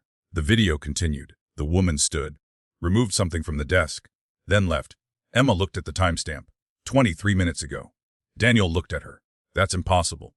And Emma stared at the screen. No. She remembered something. The camera, the photograph, the hidden identities, the altered records. Project 16 had been built around one simple principle. Make people believe what the records told them. And now someone had created evidence that Emma herself had been inside the police department while she was somewhere else. She looked at Thomas. Can Project 16 create a duplicate identity? Thomas nodded. Not a duplicate person. A duplicate history. Wes. Then someone is trying to frame me. Thomas's expression changed. No. Emma frowned. They're doing something worse. What? They're making you disappear. Emma went still. Thomas continued. Once they establish that the woman on the footage was you, every action she took becomes yours. Emma understood. The stolen evidence. The altered files. The unauthorized access. If the investigation turned against her, she could be arrested. And once she was discredited, the Rose inheritance could be challenged. Emma looked at Olivia. How long? Olivia understood immediately. Before they move against you. Yes. Hours. Emma nodded. Then we move first. Before they left the basement through the rear entrance, Olivia led them to an unmarked vehicle. Emma sat in the passenger seat. Ben drove. Daniel sat behind them. Thomas was handcuffed in the back. Emma looked at him through the mirror. You're coming with us. Thomas smiled. I assumed. We're to the one place Project 16 never controlled. Emma turned. We're. Thomas looked out the window. The original Rose property. Kevin sent the location. Emma recognized it. A farmhouse outside Ravenwood. The property had belonged to Samuel Rose. It had been sold in 1990, or so the records said. They arrived just before dawn. The farmhouse looked abandoned, but Thomas knew exactly where to go. He walked behind the house, stopped beside an old stone well. There. Emma looked around. There's nothing here. Thomas moved one of the stones. A metal hatch appeared. Ben opened it. A staircase led underground. Emma looked at Thomas. You bought this. What is it? The original archive. They descended. At the bottom was a room filled with shelves, documents, photographs, boxes, no computers, no modern technology, just paper. The oldest records in the entire Rose estate. Emma walked slowly. She saw Samuel Rose's handwriting, Sarah's name, Elizabeth's name, Arthur's, Thomas's. Then she found a box marked Ars 1989. Birt Cheske. Her hands trembled slightly as she opened it. Inside were 3 files, 3 births, 3 children, 3 identities. Emma opened the first. A. Sarah Rose, female child. The second. Elizabeth Rose, adopted female child. Sex. The third. Her own name wasn't there. Instead, there was a handwritten label. Emma opened it. The first document was a birth photograph, a newborn baby. Then a note, biological mother Sarah Rose. Emma stopped. The next line, biological father unknown. Legal identity assigned Emma Hayes. Emma stared. But beneath it was another handwritten sentence. Kai's identity to remain dormant until age 35. Emma's heart stopped. She looked at the date. She was 35. Exactly. Thomas watched her. You were never supposed to find this before then. Emma looked at him. Why 35? Because that's when the trust became legally transferable. And Emma slowly closed the file. Then she noticed one final document. A letter from Arthur, dated 3 months before his death. It contained only one sentence. Emma, if you're reading this, they finally know you are the heir. Emma looked up. Behind her, the archive door slammed shut. Someone had locked them inside. And from the other side came a voice. Detective Hayes. Emma recognized it. Richard. But Richard was still in surgery. Emma looked at Thomas. He smiled. That's not Richard. The voice spoke again. You've spent your entire life looking for missing people. A pause. Now you're the one who's missing. The voice outside the archive door sounded exactly like Richard Whitmore. Emma knew that voice. She had heard it frightened, angry, desperate. She had heard it while he was bleeding in the street. But Richard was in surgery, so the voice outside wasn't Richard. Thomas seemed almost amused. Emma whispered, Who is it? Thomas shook his head. I don't know. Ben moved toward the door. Stay back. He examined the lock. Electronic. Emma looked at the shelves. Can you open it? Not without making noise. Then make noise. Ben pulled his weapon away from the lock. That's going to attract whoever's outside. They already know we're here. He kicked the lock. Nothing. Again. The metal frame barely moved. Daniel looked around. There has to be another exit. Thomas pointed toward the back wall. There is. Emma turned. Where? Thomas walked toward a shelf. He pushed it aside. A narrow passage appeared behind it. Ben stared. You knew about this? Yes. You could have mentioned it earlier. You didn't ask. Ben gave him a look. Emma stepped into the passage. Move. The tunnel was narrow. Old brick walls surrounded them. Water dripped from the ceiling. They walked for nearly a minute before reaching another door. Thomas stopped. This opens behind the farmhouse. Ben tried the handle. Locked. Emma looked at Thomas. Your turn? Thomas pulled a small key from inside his coat. Emma immediately raised her weapon. Where did you get that? Arthur? When? Years ago. Thomas unlocked the door. They stepped outside. Cold morning air hit Emma's face. Behind them, the farmhouse remained silent. Then something exploded inside. The windows shook. Ben grabbed Emma and pulled her away from the building. A cloud of smoke rose from the archive entrance. Daniel stared. They destroyed the records. Emma looked at Thomas. No. Thomas shook his head. They destroyed the building. Emma understood. Someone wanted to make sure we couldn't go back. Thomas nodded. But they don't know what you took. Emma looked down. She still had Arthur's letter and the sealed birth file. She held them tightly. They drove directly to Ravenwood Medical Center. Richard was still in surgery. Emma didn't tell anyone about the archive, not yet. The hospital hallway was crowded. Doctors, nurses, families. Normal life continuing while Emma's entire understanding of her own life had been dismantled. Daniel stayed with Thomas in a secured consultation room. Ben stood beside Emma. Are you okay? Emma looked at him. No. He nodded. She appreciated that he didn't try to make it better. I need to see Richard. He's still in surgery. I know. Emma, I need answers. Ben looked at her. You just found out your entire identity may have been fabricated. Yes. And you're thinking about Richard. Yes. Why? Because someone used his voice. Ben frowned. That bothers you more than everything else. Yes. Why? Emma looked down the hallway. Because whoever did it knows exactly what we're doing. A doctor approached. Detective Hayes. And Emma turned. Decker Carter. Richard Whitmore is out of surgery. Emma's pulse quickened. Is he alive? Wes. Can I speak with him? Not yet. Why? He's unconscious. Emma nodded. How long? Could be several hours. Will he survive? The doctor hesitated. We're cautiously optimistic. Emma thanked him. As he walked away, her phone rang. Kevin. She answered. Kevin. Your office footage just changed. Emma frowned. What do you mean? The video I sent you. What about it? It's gone. Deleted. No. Then. It never existed. Emma stopped. What? I checked the original security archive. And there is no footage of anyone entering your office. Emma looked at Ben. Kevin continued. Someone replaced the entire camera archive. Emma's voice became quiet. With what? Normal footage. From when? 3 days ago. Emma closed her eyes. Project 16. Records could be rewritten. Evidence could be rewritten. Identities could be rewritten. Even surveillance could be rewritten. Then Kevin said, There's something else. What? I found the original file. Emma waited. Your adoption record. Her heart tightened. Where? Hidden in an old county database. What's on it? Your legal name at birth. Emma already knew. She still needed to hear it. Kevin spoke carefully. Sarah Rose's daughter. Emma said nothing. Then, what name? Kevin hesitated. Amelia Rose. Emma's breath caught. Ben looked at her. Kevin continued. That's the original birth name. Emma stared at the hospital wall. But Amelia Whitmore wasn't me. No. Then who was? Kevin paused. That's the problem. What? The Amelia Rose Whitmore identity was created from your original birth record. Emma's eyes narrowed. So they took my identity? Yes. Ooh. Kevin answered, Elizabeth Rose. Emma felt a strange mixture of anger and relief. Elizabeth had told her she was protecting Amelia. But Elizabeth hadn't been protecting Amelia. She had been using Emma's identity to hide another child. Emma ended the call. Ben waited. What did he say? Emma looked at him. I was born Amelia Rose. Ben stared. Then the missing heir. Was me. Elizabeth was waiting in a private hospital room. She looked exhausted. Emma entered alone.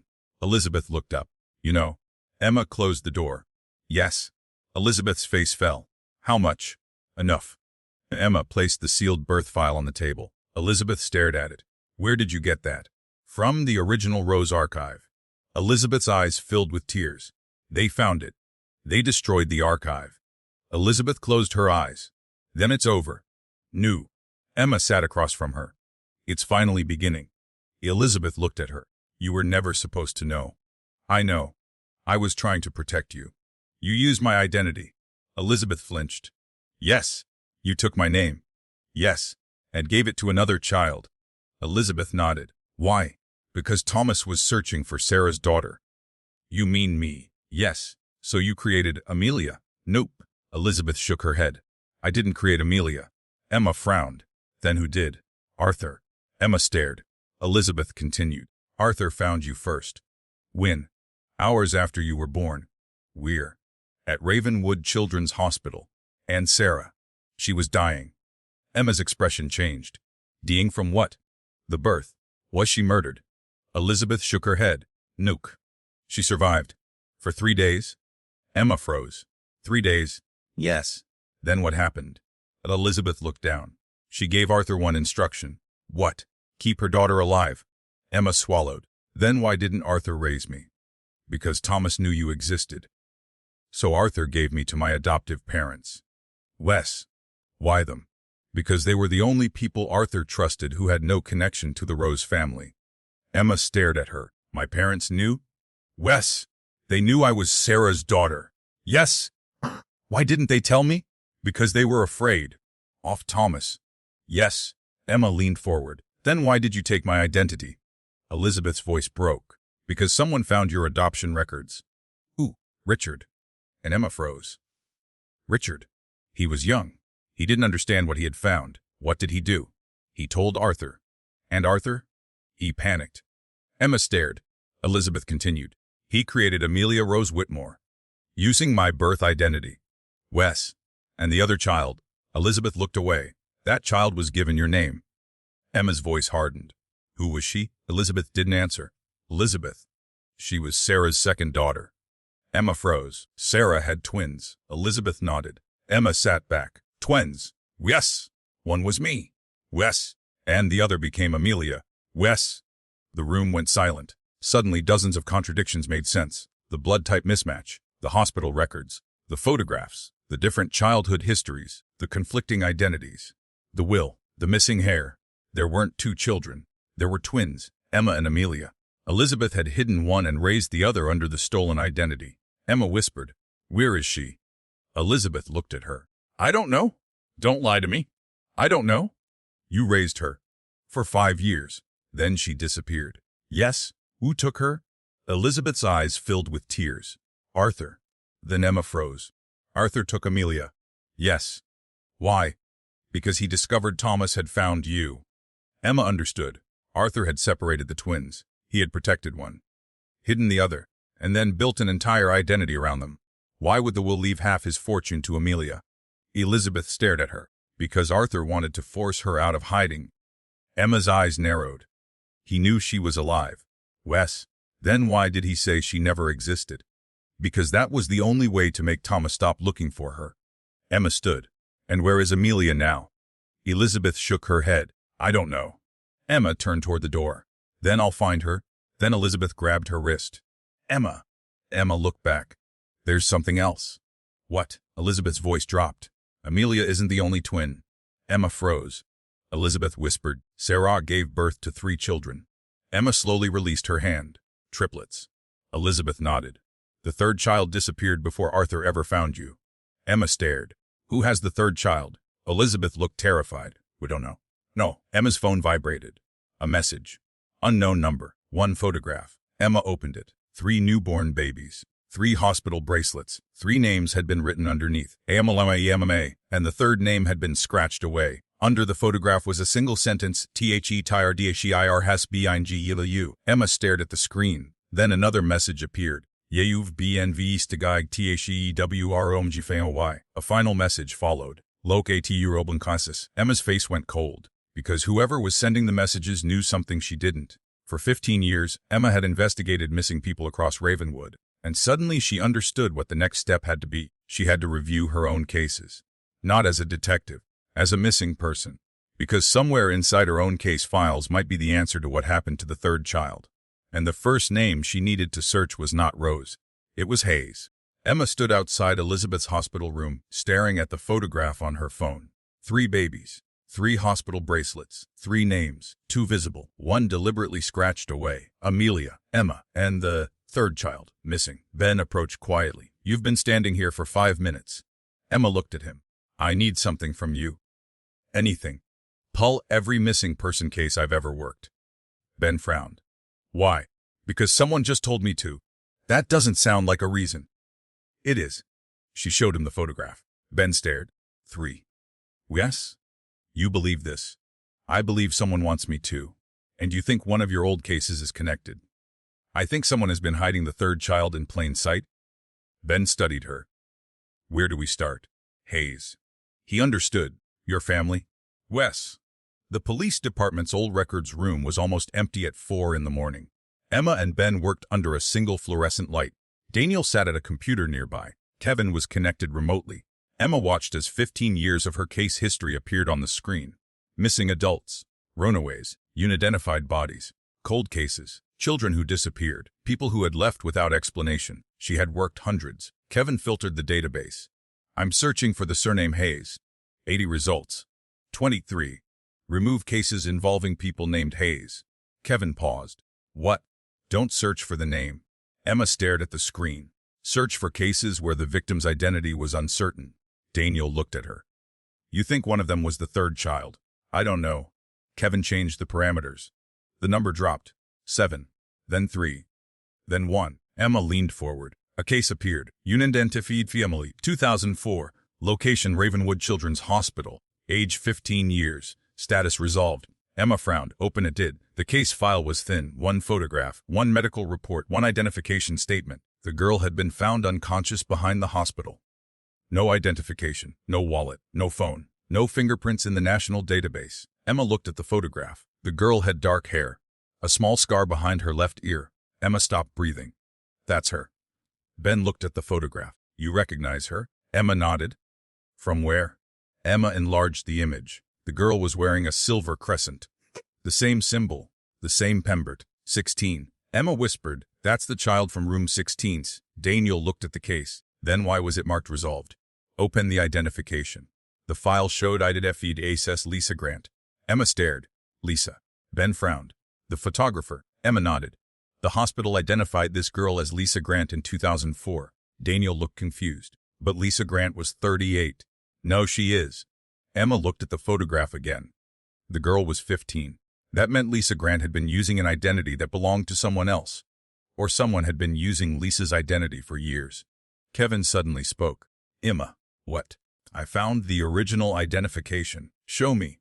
The screen changed. The identification had been made by one person. Detective Olivia Brooks. Emma closed her eyes. Again. Olivia. Kevin tried. No answer. Emma looked at Ben. Find her. They found Olivia's car outside the hospital. The driver's door was open. The engine was still running. No Olivia. Ben searched the vehicle. Nothing. Emma looked inside. On the passenger seat was a folder. Her name was written on it. Amahis.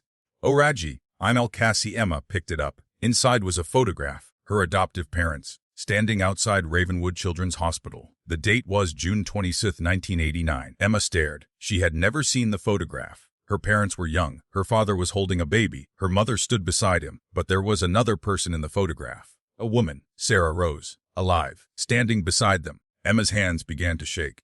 Ben noticed. Emma. She was there? Sarah. Emma nodded. She gave me to my parents. Ben looked at the photograph.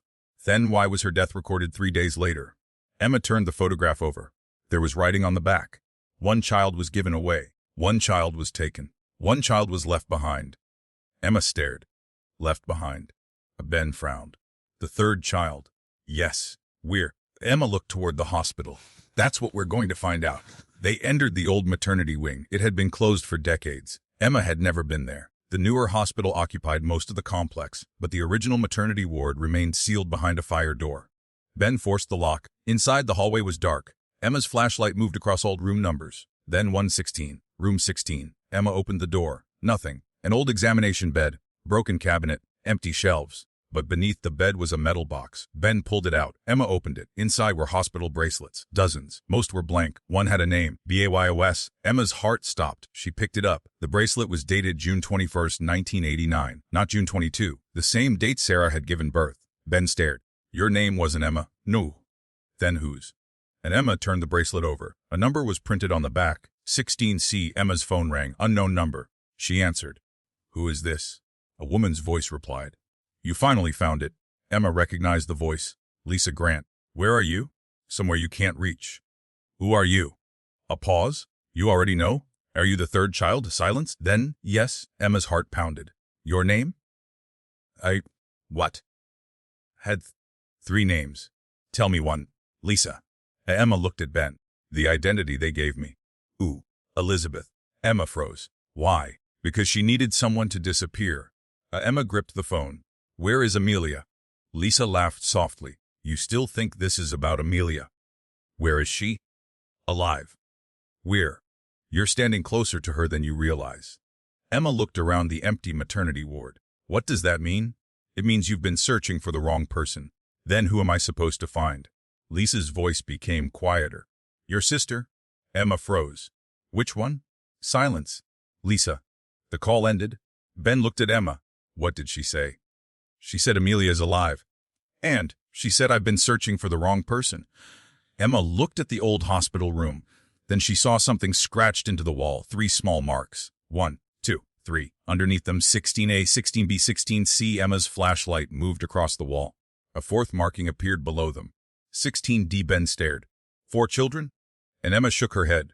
No. She stepped closer. 4 identities. She touched the final marking. A hidden panel clicked. The wall opened. Behind it was a narrow compartment. Inside sat a single cassette recorder. Emma picked it up. The tape label read Sarah H. Fi Einal Rec RDNG. Emma looked at Ben. Play it. The recorder clicked. Static. Then a woman's voice. Weak. Exhausted. Sarah. If you're hearing this, then they fail erase everything. Emma froze. Sarah continued. My children were never supposed to be heirs. Emma's eyes narrowed. They were supposed to be witnesses. A long pause. Samuel Rose didn't leave his fortune to my children because he loved them. Emma listened. He left it to them because he knew what the money was built on. Ben looked at Emma. Sarah continued. Every dollar came from a family that disappeared. Emma's stomach tightened. The Rose fortune is evidence. Another pause. And my children are the proof. Emma closed her eyes. Sarah's voice became weaker. I had 3 children. Emma was the first. Emma's eyes widened. Amelia was the second. Ben looked at her. And the third. Static interrupted the recording. Then Sarah whispered. The third child was never given a name. Emma stared at the recorder.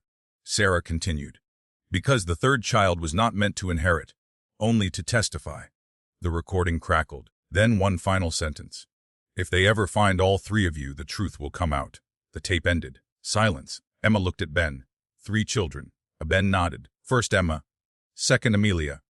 And the third. Emma looked down at the bracelet. 16C. The phone rang again. This time Olivia. Emma answered immediately. Captain. Olivia's voice was barely audible. Emma, where are you? I can't tell you. Lisa called me. Silence. You know who she is. Wes. She's the third child? Another pause. Yes?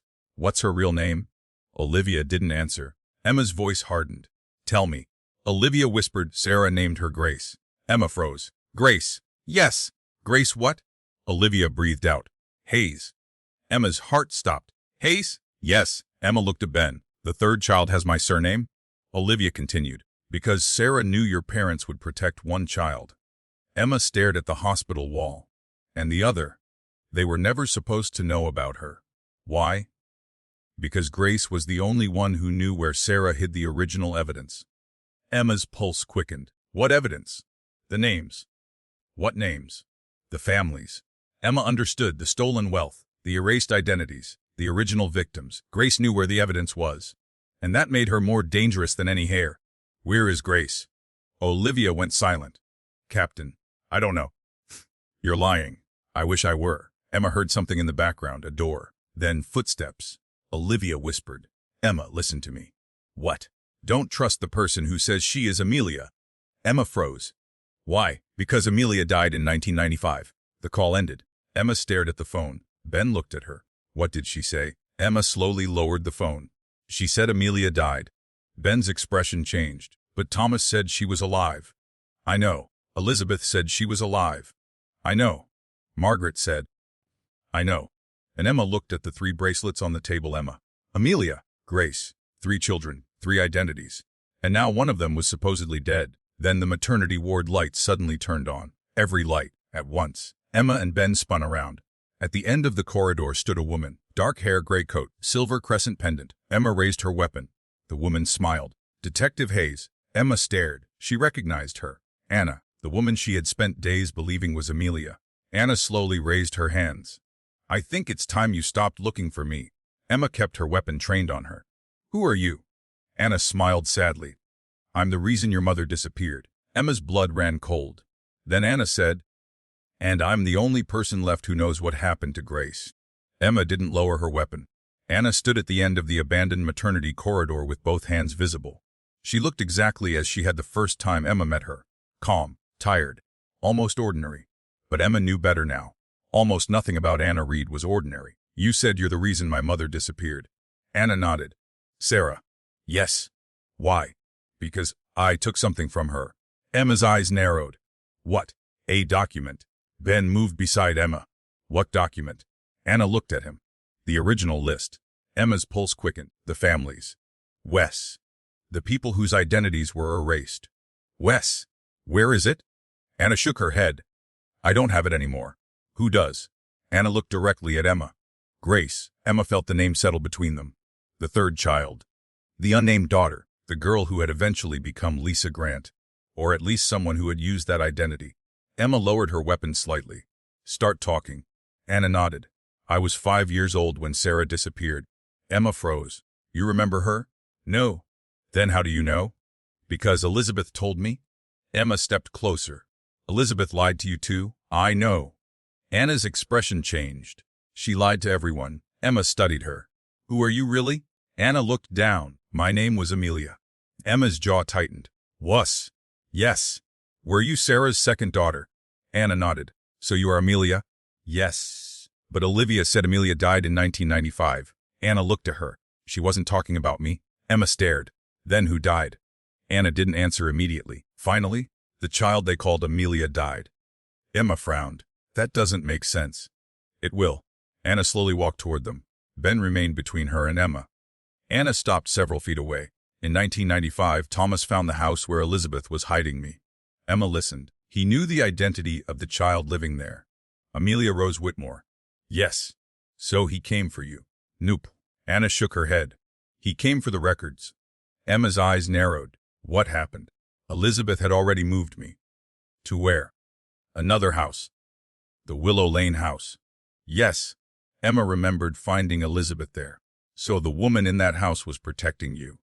Yes. Then who was in the original house? Anna looked away. A little girl. Emma's stomach tightened. Who? Someone Elizabeth had adopted. Emma stared. The replacement child. Anna nodded. The girl everyone believed was Amelia. Emma understood. The child died. Yes. How? Anna's face became pale. Fire. Ben's expression hardened. Accidental. Anna looked at him. Knew. Emma's voice became quiet. Thomas. Knew. Arthur. Anna shook her head. Someone else. Woo. Anna looked toward the old maternity rooms. Grace. Emma froze. Grace killed the child. No. Then what happened? Grace tried to save her. Anna's voice trembled. She was there. Why? Because Sarah had sent her. Emma stared. Grace was only 6. She was told where Elizabeth was hiding. That makes no sense. She was 6, but she knew enough? Anna swallowed. She carried the evidence. What evidence? The list. Emma understood. Sarah had entrusted the original evidence to Grace, the youngest child. The child Project 16 wasn't supposed to know about. And Grace went to the house. Yes. To warn Elizabeth. But the fire started. Yes. Who started it? Anna looked at Emma. Richard. Emma's eyes widened. Richard. He was 17. He killed a child. He didn't know who she was. That's not an answer. Anna shook her head. Richard thought the girl was you. Emma went still. He thought he was killing me? Knew. Anna's voice cracked. He thought he was stopping Thomas from finding you. Emma stared. Richard started the fire. Yes. Why?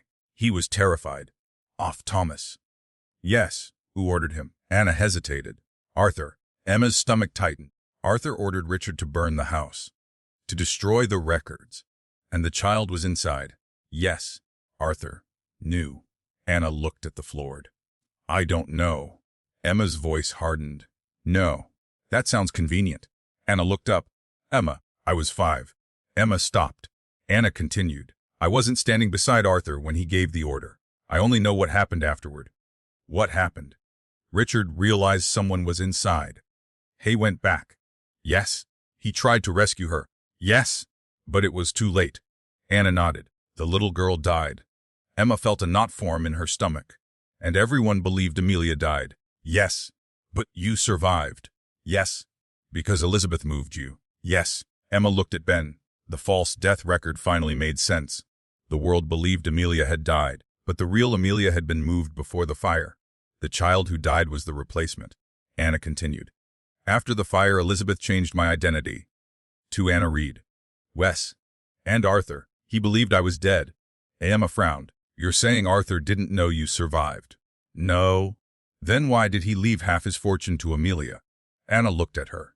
Because he believed the real Amelia was still alive. Emma's mind raced. He knew. Wes. Then why didn't he find you? Because Elizabeth convinced him that the only way to keep me alive was to let him believe I was dead. Emma stared. That makes no sense. I did to them. Anna looked toward the floor.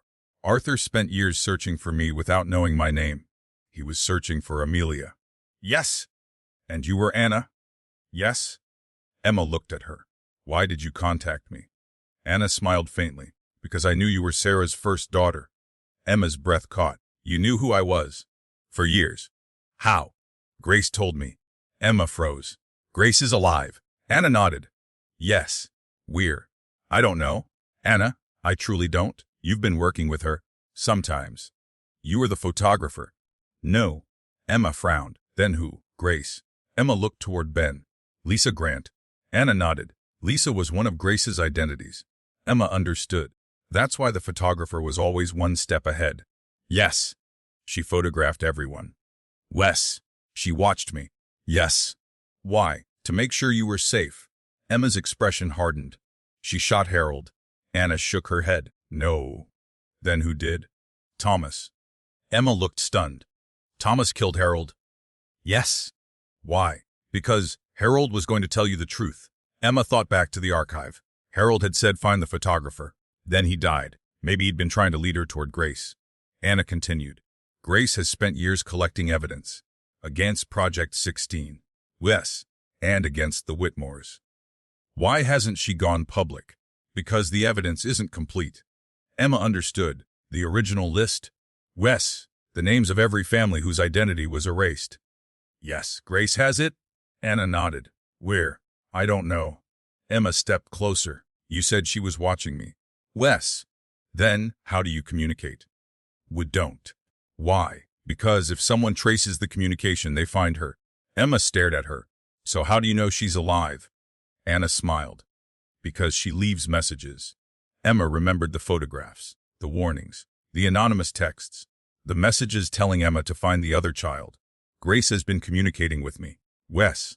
Why didn't she reveal herself? Because she wanted you to investigate. Emma frowned. Why me? Anna looked directly at her. Because you're the only person who can expose Project 16 without anyone believing you're doing it for the Rose fortune. Emma understood. Her position as a detective gave her credibility. The entire investigation had been building toward this. She had unknowingly become the person Project 16 could not easily discredit. But then another thought struck her. Anna. Yes? You said Grace knows what happened to you? Yes. You? Does she know where Sarah is? Anna's face changed. Yes. Emma's pulse quickened. Where? Anna whispered. She never left Ravenwood.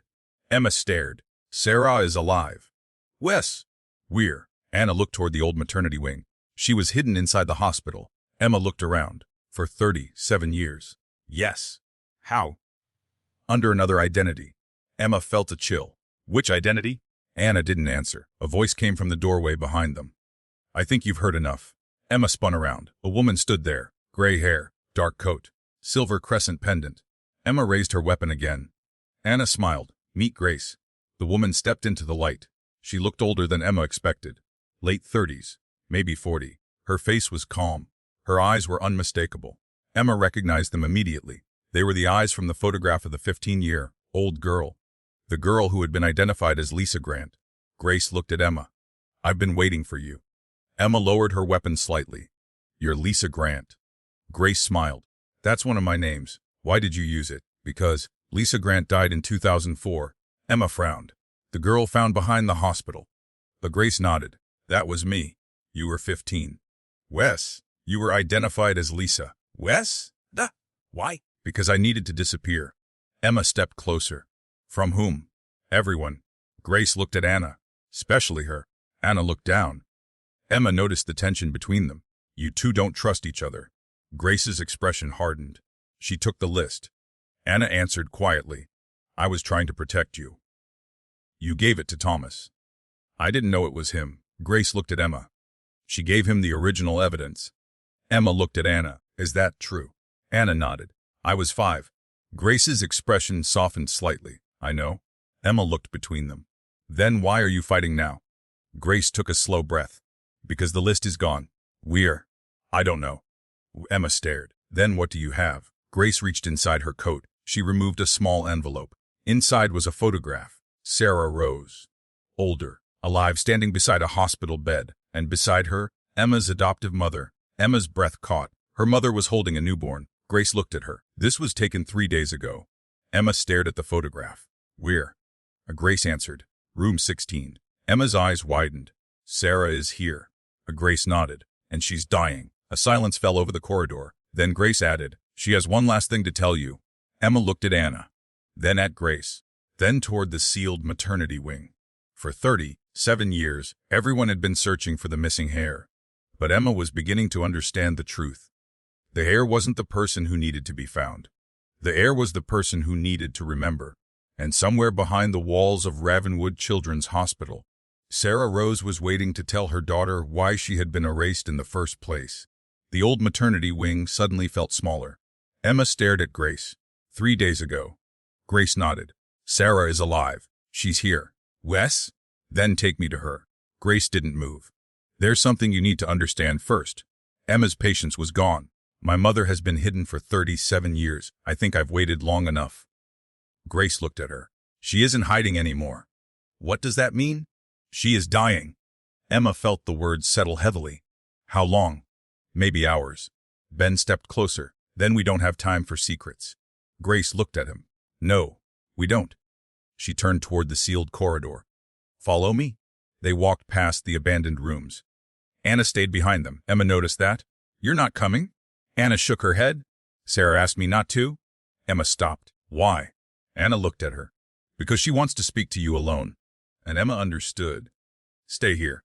Ben looked at her. You're going alone? Yes? I don't like that. Neither do I. Grace gave a faint smile. She's safe. Emma looked at Grace. Can I trust you? No. Emma raised an eyebrow. Grace continued. But you can trust Sarah. That was enough. Emma followed her. They stopped outside room 16. The door was different now. New lock, new hinges. But the number was the same, 16. Grace entered a code. The door opened. Inside was a small private room. A hospital bed stood beside the window. An oxygen machine hummed quietly. A woman lay beneath a blanket. Her hair was almost completely gray. Her face was thin. But when she turned her head, Emma recognized the eyes immediately. The same eyes she had seen in her own reflection. Sarah Rose looked at her. For a moment, neither spoke. Then Sarah whispered, Emma. Emma stopped. Nobody had ever said her name that way. Not with recognition. Not with grief. Not with 37 years of waiting behind it. She walked closer. You know me. Sarah smiled weakly. I've known you every day of my life. Emma's eyes filled. She pulled a chair beside the bed. You're my mother? Les? Why? Sarah closed her eyes. Because I was afraid. Off Thomas. Off everyone. Emma leaned forward. You let me believe my parents were my biological parents. They were your parents. But not my mother. Sarah's eyes opened. They loved you. I know. That's why I gave you to them. Emma looked away. You gave me away. I saved you. Emma's voice cracked. That's what everyone says. Sarah reached for her hand. Emma hesitated, then allowed her to take it. Sarah's fingers were cold. I didn't give you away because I didn't want you. Emma looked at her. I gave you away because I knew what my family had become. The Rose family. Yes. The Whitmores. Yes. Project 16. Sarah nodded. Emma took a breath. Tell me everything. Sarah looked toward Grace. Is she here? Yes.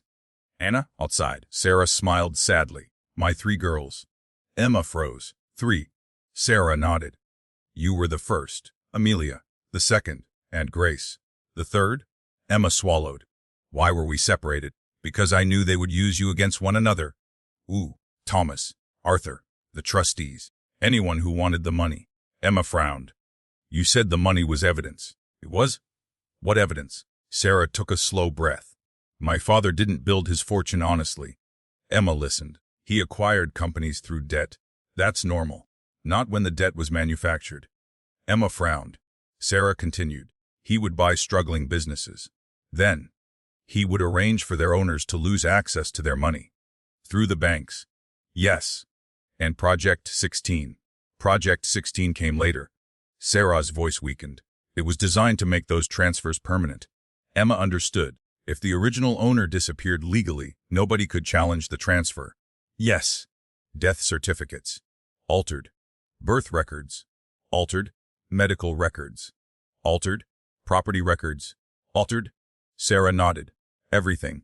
Emma looked at Grace. That explains the families. Yes. Grace said quietly. Sarah continued. My father eventually became afraid of what he had created. Samuel Rose. Yes. He left the fortune to you. The new Emma frowned. He left it to your children. Sarah smiled faintly. Not at first. She reached toward the bedside table. Grace handed Emma a folder. Emma opened it. Inside was Samuel Rose's original will. The first page was simple. The second page contained a handwritten amendment. Emma read it. The estate shall remain protected until the children of Sarah Rose reach adulthood and can testify to the origin of the assets. Emma looked up. They were supposed to testify. Yes. That's why you called us witnesses. Yes. Sarah looked at Grace. She was the one I trusted with the evidence. Grace nodded. Emma turned toward her. You were 6. I knew enough. You carried the evidence. Yes. Where? Grace looked at Sarah.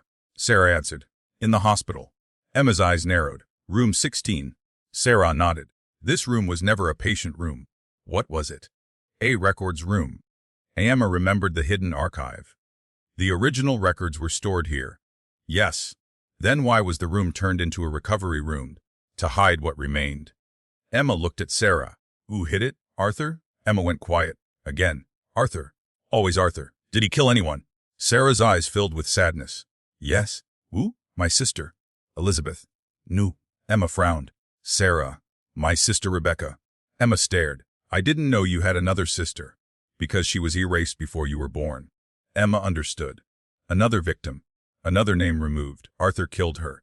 Sarah shook her head. Not directly. Then who? Thomas. Emma's jaw tightened. Why? Rebecca discovered the original ledger. What ledger? The one that listed every family whose assets had been transferred through Project 16. Emma looked at Grace. The original list. Yes, Grace said. That's what everyone has been searching for. Sarah nodded. The list proves everything. Where is it? Sarah looked at Emma. I hid it. Emma leaned closer.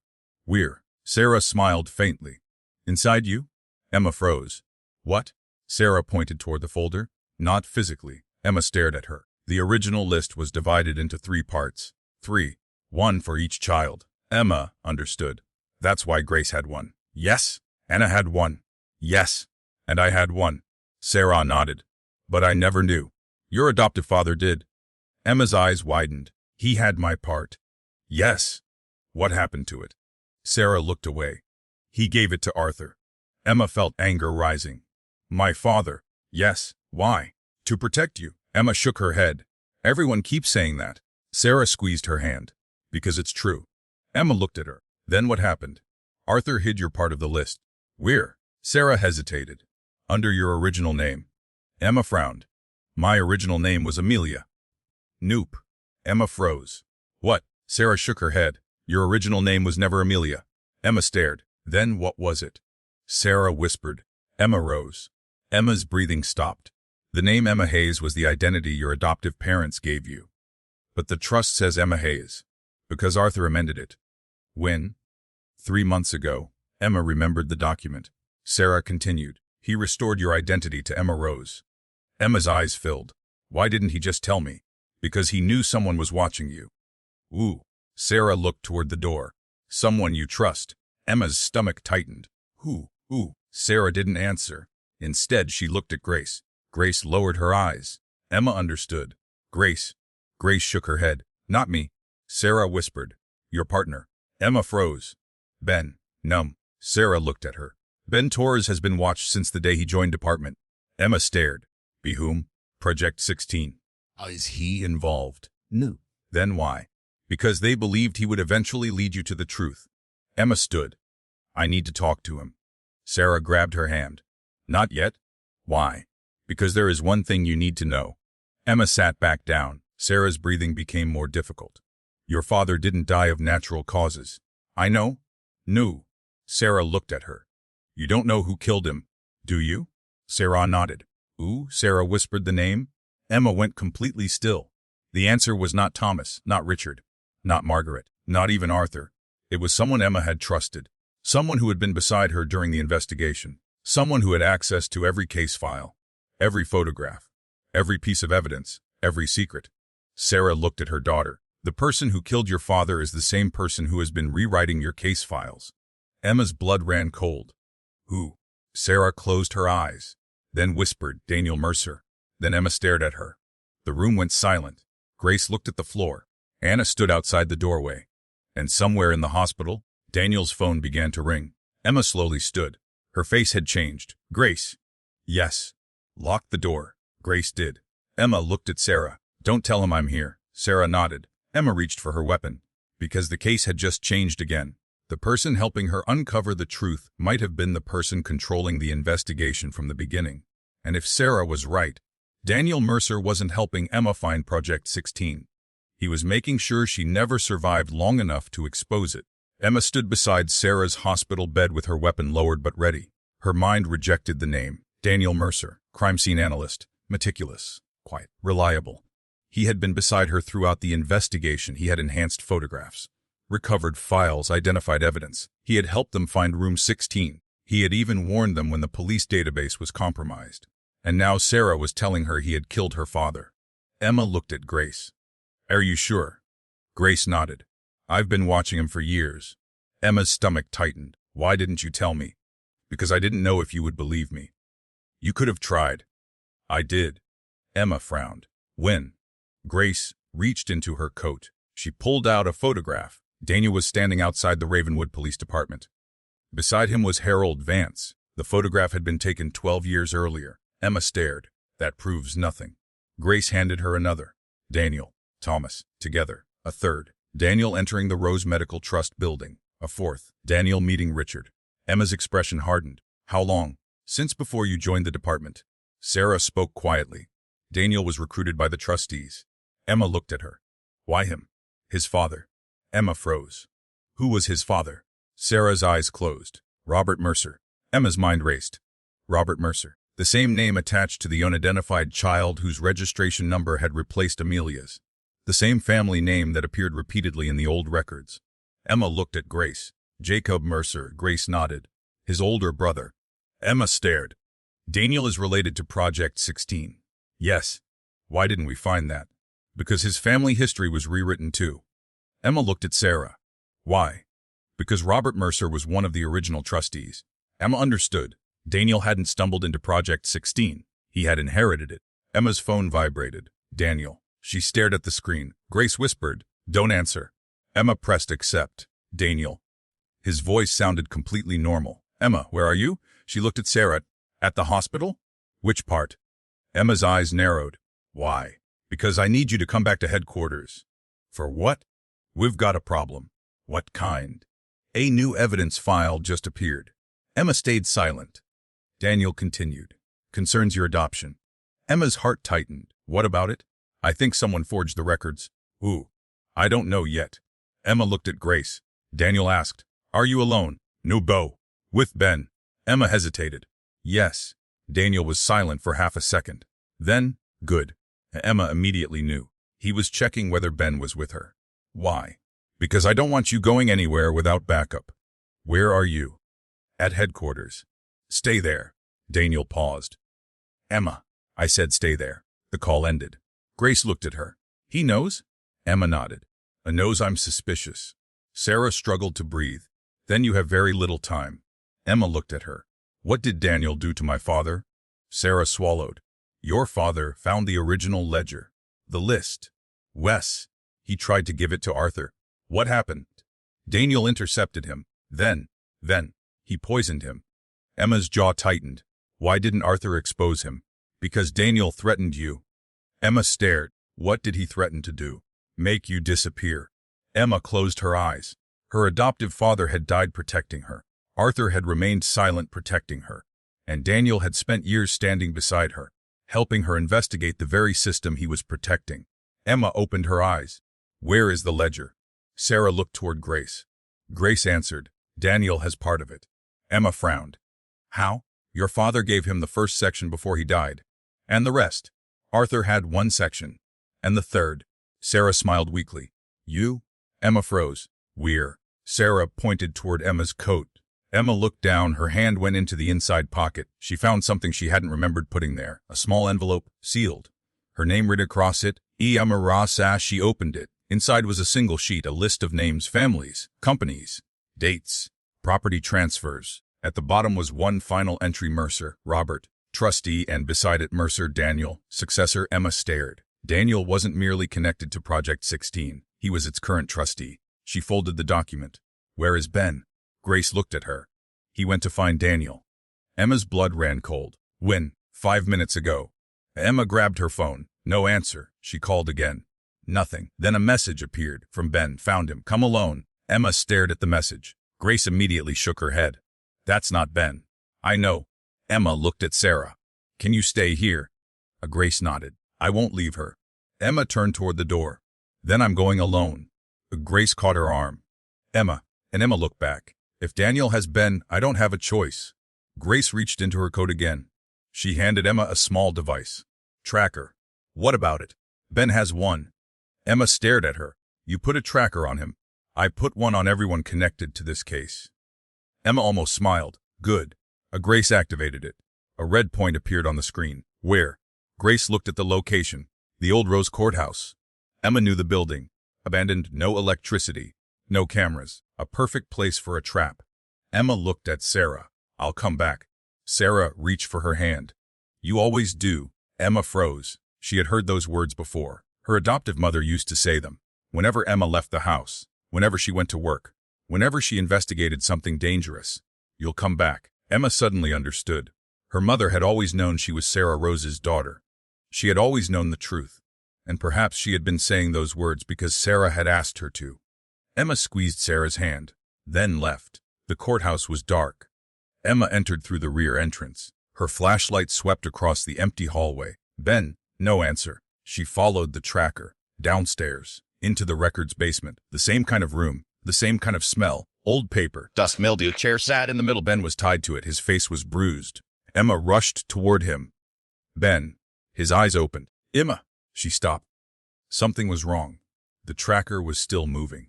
But Ben's device was lying on the floor, not attached to him. Emma looked around. A voice came from the darkness. You were always too trusting. Daniel stepped into the light. Emma raised her weapon. Daniel held his hands out. Easy. You killed my father. Daniel's expression barely changed. No. Sarah knows. Sarah has been dying for 37 years. Emma's face hardened. She remembers. Memory isn't evidence. Emma pointed her weapon at him. You poisoned Harold? No. You killed my father. No. You manipulated the records. Yes. Emma's eyes narrowed. At least you're admitting something. I altered records. Why? To protect the system. You're the trustee. Daniel smiled. You found that? Who recruited you? My father. Robert Mercer. Yes. Jacob Mercer was your brother. Daniel nodded. The child whose identity was erased. Emma stared. You've been trying to recover his identity. No. Then why? Because Jacob was never supposed to exist. Emma frowned. What does that mean? Daniel stepped closer. My father created Jacob as an insurance policy. For what? For the Rose Trust.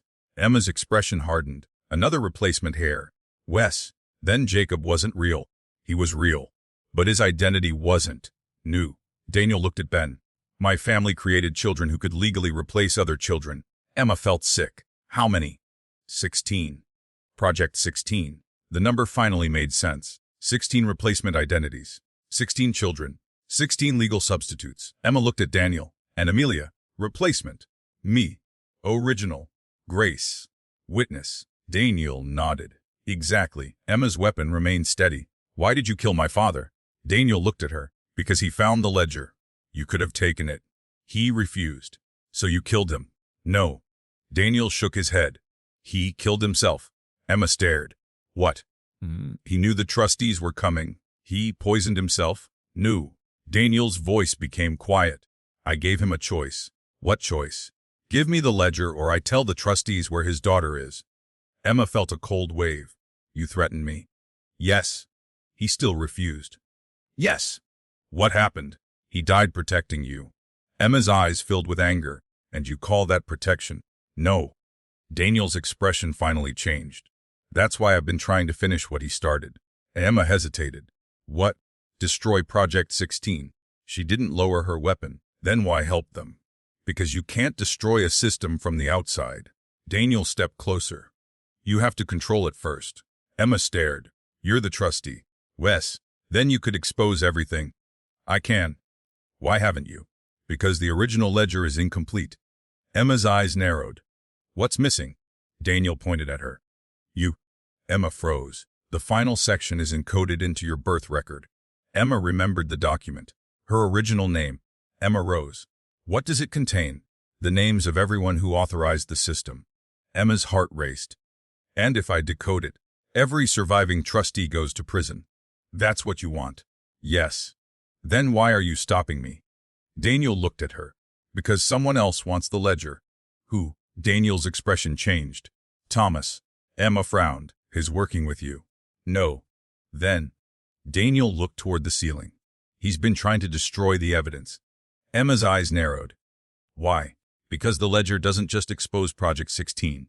Daniel stepped closer. It proves Thomas was the one who ordered Sarah's disappearance. And Emma stared. But he said, I know what he said. Daniel shook his head. He lied. A slow clap came from the hallway. Emma turned. Thomas stood in the doorway. Blood covered one side of his shirt. He looked at Daniel. You always were a terrible liar. Daniel raised his weapon. Thomas smiled. You should have killed me when you had the chance. And Emma looked between them. What's going on? Thomas stared at her. Daniel's right about one thing. He looked toward Emma. The ledger contains the names. Then why did you destroy the archive? Because the names include someone you haven't met. Emma frowned. Ooh. Thomas looked at Daniel. Then at Emma. Your real father. Emma froze. Daniel's expression changed. For the first time, he looked afraid. Thomas continued. Sarah didn't know who the father was. Emma stared. But I do. The room went silent. Thomas looked directly at Emma. Your father wasn't a Rose. He pointed at Daniel. And he wasn't Arthur Whitmore. Then he said the one thing Emma had never expected to hear. Your biological father was Robert Mercer. Daniel went completely still. Emma stared at him. Daniel whispered, That's impossible. Thomas smiled. That's why your family spent 37 years making sure nobody ever found the ledger. Emma's world shifted again. Daniel wasn't just connected to Project 16. His father was hers. And if that was true, the investigation had never been about a missing heir. It had been about a family tree someone had spent 37 years deliberately destroying. For several seconds, Emma couldn't move. Robert Mercer. The name repeated inside her head. The man who had supposedly been a trustee. The father of Daniel. The brother of Jacob. And, according to Thomas, her biological father. Daniel looked at Emma. That isn't true. Thomas smiled. You know it is. Daniel shook his head. No. Emma finally spoke. Prove him wrong. Daniel looked at her. I can't. The answer was enough. Emma lowered her weapon. Why didn't you know? Daniel's face had gone pale. Because my father never told me. Thomas stepped farther into the room. Robert kept the truth from everyone. Why? Because Sarah wasn't supposed to have survived. Emma stared at him. But she did. Wes. And she had 3 children. Wes. With Robert. Thomas nodded. Emma looked at Daniel. So we're half siblings. Daniel didn't answer. Emma's voice became quieter. Are we? Daniel finally looked at her. Yes. The room fell silent. Ben was still tied to the chair. Emma moved toward him. Daniel didn't stop her. She cut the restraints. Ben stood slowly. You okay? Emma looked at him. Ben nodded. Me neither. Emma turned back toward Daniel. You killed my father? Daniel shook his head. I didn't tie. You threatened him? Wes. You knew who I was. Yes. You manipulated my investigation. Yes. You lied to me? Les. And Emma's jaw tightened. But you didn't kill him. Daniel looked away. Nope. Thomas stepped forward. I did. Emma turned. Thomas's expression was exhausted. Arthur killed Sarah's sister. Thomas. Arthur ordered your father's death. Emma stared. You said Daniel did. I needed you to believe it. Why? Why? Because Daniel was trying to dismantle the system. Thomas looked at Daniel. And I needed him dead. Daniel's expression hardened. You tried. Wes. Why'd? Because you were going to expose everything. That was the point. Thomas looked at Emma. You don't understand what happens when the truth comes out. Emma stared at him. I understand exactly what happens. New. Thomas shook his head. People lose everything. People already lost everything. He looked away. Emma stepped closer. For 37 years, people disappeared so your family could keep its money. Thomas said nothing? Children were given fake identities. Nothing. Families were erased. Nothing. People were murdered. Still nothing. And you're worried about people losing their money. Thomas finally looked at her. I'm worried about what happens when there is no one left to control the damage. Emma's voice hardened. That's not your decision anymore. Thomas smiled sadly. No. He looked at the files. It isn't. Then he pulled a small object from his pocket, a USB drive. He held it toward Emma. The final ledger. Emma didn't move. Why give it to me? Because Arthur was right. About what? You were always the only one who could finish this. Emma took the drive. Thomas lowered his hand. Everything is there. Every name. Every name. Every transfer. Yes, every identity, yes, every death. Thomas hesitated. Yes, Emma looked at him. And the third child, Thomas nodded. Grace. Her real identity. Yes. Where she came from? Yes. Emma glanced at Daniel. And my father? Thomas nodded. Everything?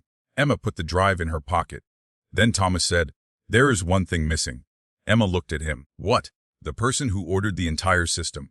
Emma's expression changed. Samuel rose. Thomas shook his head. No. Then who? Thomas looked toward the hospital. Your mother? Emma froze. Sarah. Yes. Emma stared. Sarah created Project 16. No. Thomas shook his head. She discovered it. Then who created it? Thomas looked at Daniel. Robert Mercer. Daniel's face tightened. My father? Less. Why? Thomas answered quietly. Because Robert believed identities were more valuable than money. Emma frowned. What does that mean? Money can be stolen. Thomas looked at the files. An identity can be transferred. Daniel looked at him. My father built Project 16. Wes. And the Rose family used it. Yes. Then why was Sarah involved? Because she discovered what Robert had built. Emma's eyes narrowed. And Robert was my biological father. Yes. So my entire life was built around the system my father created. Thomas nodded. Emma looked down. That explains why they wanted me hidden. Yes. Because I was the daughter of the man who created it. No. Thomas corrected her. Because you were the daughter who could destroy it. They returned to the hospital. Sarah was still alive. Barely. Emma entered the room alone. Her mother looked at her. You found it. Emma nodded. The ledger. Sarah smiled. Then it's over. Not yet. Sarah looked at her. I know who my father was. Sarah's expression changed. Robert. Yes. You knew. Wes. Why didn't you tell me? Because I wanted you to know your parents by what they gave you, not by what they did. Emma sat beside her. That wasn't your decision. No. Sarah reached for her hand. I know. Emma looked down. Was Robert a monster? Sarah thought for several seconds. No. Emma looked up. Then what was he? Brilliant. That isn't an answer. Sarah smiled sadly. Brilliant people can build terrible things when they convince themselves the goal matters more than the people. Emma nodded. And you loved him. Sarah's eyes filled with tears. Yes. Did he love you? Yes. Then why did he build Project 16? Because he believed he was protecting families from one another. And he created something worse. Wes. And Emma looked at her. Did you know I was his daughter? I knew. Did he? Wes. Did he ever see me? Sarah nodded. Once. When? The day you were born. Emma closed her eyes. Arthur had told her the truth. He had handed her to her adoptive parents. But Robert had been there too, the man whose system would shape her entire life. Sarah whispered, he held you. Emma looked at her. What did he say? Sarah smiled through tears. He said you looked angry. Emma almost laughed. That sounds like me. Sarah squeezed her hand. He asked me what I wanted for you. What did you say? I told him I wanted you to have a life where nobody knew your name. Emma looked at her. You got half of that? Sarah nodded. I know. A silence passed. Then Sarah spoke again. Emma. Yes, there is something else. Emma waited. Your father left something for you. Robert. Yes. Sarah pointed toward the bedside cabinet. Inside was a small envelope. Emma opened it. A photograph. Robert Mercer, Sarah, 3 newborn babies, and Arthur standing behind them. On the back was a handwritten note. 3 children, 1 truth. Below it, protect the one who asks questions. Emma stared. Why did he write that? Sarah's eyes closed. Because he knew one day someone would come looking. Emma looked at the photograph. Did he know what Project 16 would become? Yes. Did he regret it? Sarah nodded. Too late. Emma folded the photograph. Then Sarah's breathing changed. Emma immediately stood. Sarah looked at her. Her eyes were tired, but peaceful. Don't let them erase anyone again. Emma took her hand. I won't. Sarah smiled. I know. Her eyes closed. The monitor continued for several seconds. Then the rhythm changed. Emma stood beside her, and for the first time in 37 years, Sarah Rose was no longer hiding. 3 months later, Ravenwood looked different. Not physically. The same streets, the same courthouse, the same hospital. But the names had begun returning. Families received letters. Old property records were reopened. False death certificates were challenged. Identity records were corrected. The Rose fortune was frozen. The Whitmore estate was placed under federal investigation. Project 16 became the largest identity fraud investigation in Ravenwood history. Dozens of people were arrested. Others disappeared before investigators reached them. Some records were never recovered. Some families never learned what happened to their missing relatives. But hundreds finally received answers. Daniel Mercer survived. He cooperated with investigators. He gave them everything he knew. He admitted his involvement. He also turned over his father's private records. Those records identified 47 additional families affected by Project 16. Thomas Whitmore pleaded guilty. He refused to testify publicly, but his confession had already been recorded. Richard survived his shooting. He became a cooperating witness. Elizabeth remained in protective custody. Anna Reed finally stopped using the name. She chose a new identity, one she picked herself. Grace testified anonymously. Her photographs became evidence in dozens of trials. The woman once known as Lisa Grant disappeared from public life. Again, but this time it was her choice. And Emma, she remained a detective. She refused the Rose fortune, at least publicly. Instead, she created a legal trust for the families whose property had been stolen. Her own inheritance was placed under court supervision. She didn't want the money. She wanted the names restored. One afternoon, Emma stood outside Ravenwood Children's Hospital. The old maternity wing was being demolished. Room 16 was gone. The walls that had hidden so many secrets were finally coming down. Ben stood beside her. "You sure you don't want to watch?" Emma looked at the building. "No poo." "Why?" "Some rooms deserve to disappear." Ben smiled faintly. Emma looked toward the construction site. For years she had believed her job was to find people who disappeared. Now she understood something. Sometimes people weren't missing. Sometimes the world had simply been taught to forget them. Her phone rang. "Daniel," she answered. "What's wrong?" "Nothing." "Then why are you calling?" "I found one last file." Emma went still. "What file?" "Project 16. Another victim. New." "Then what?" Daniel paused. "The original list has one name that wasn't supposed to be there." Emma frowned. "Whose?" Daniel answered. "Arthur Whitmore."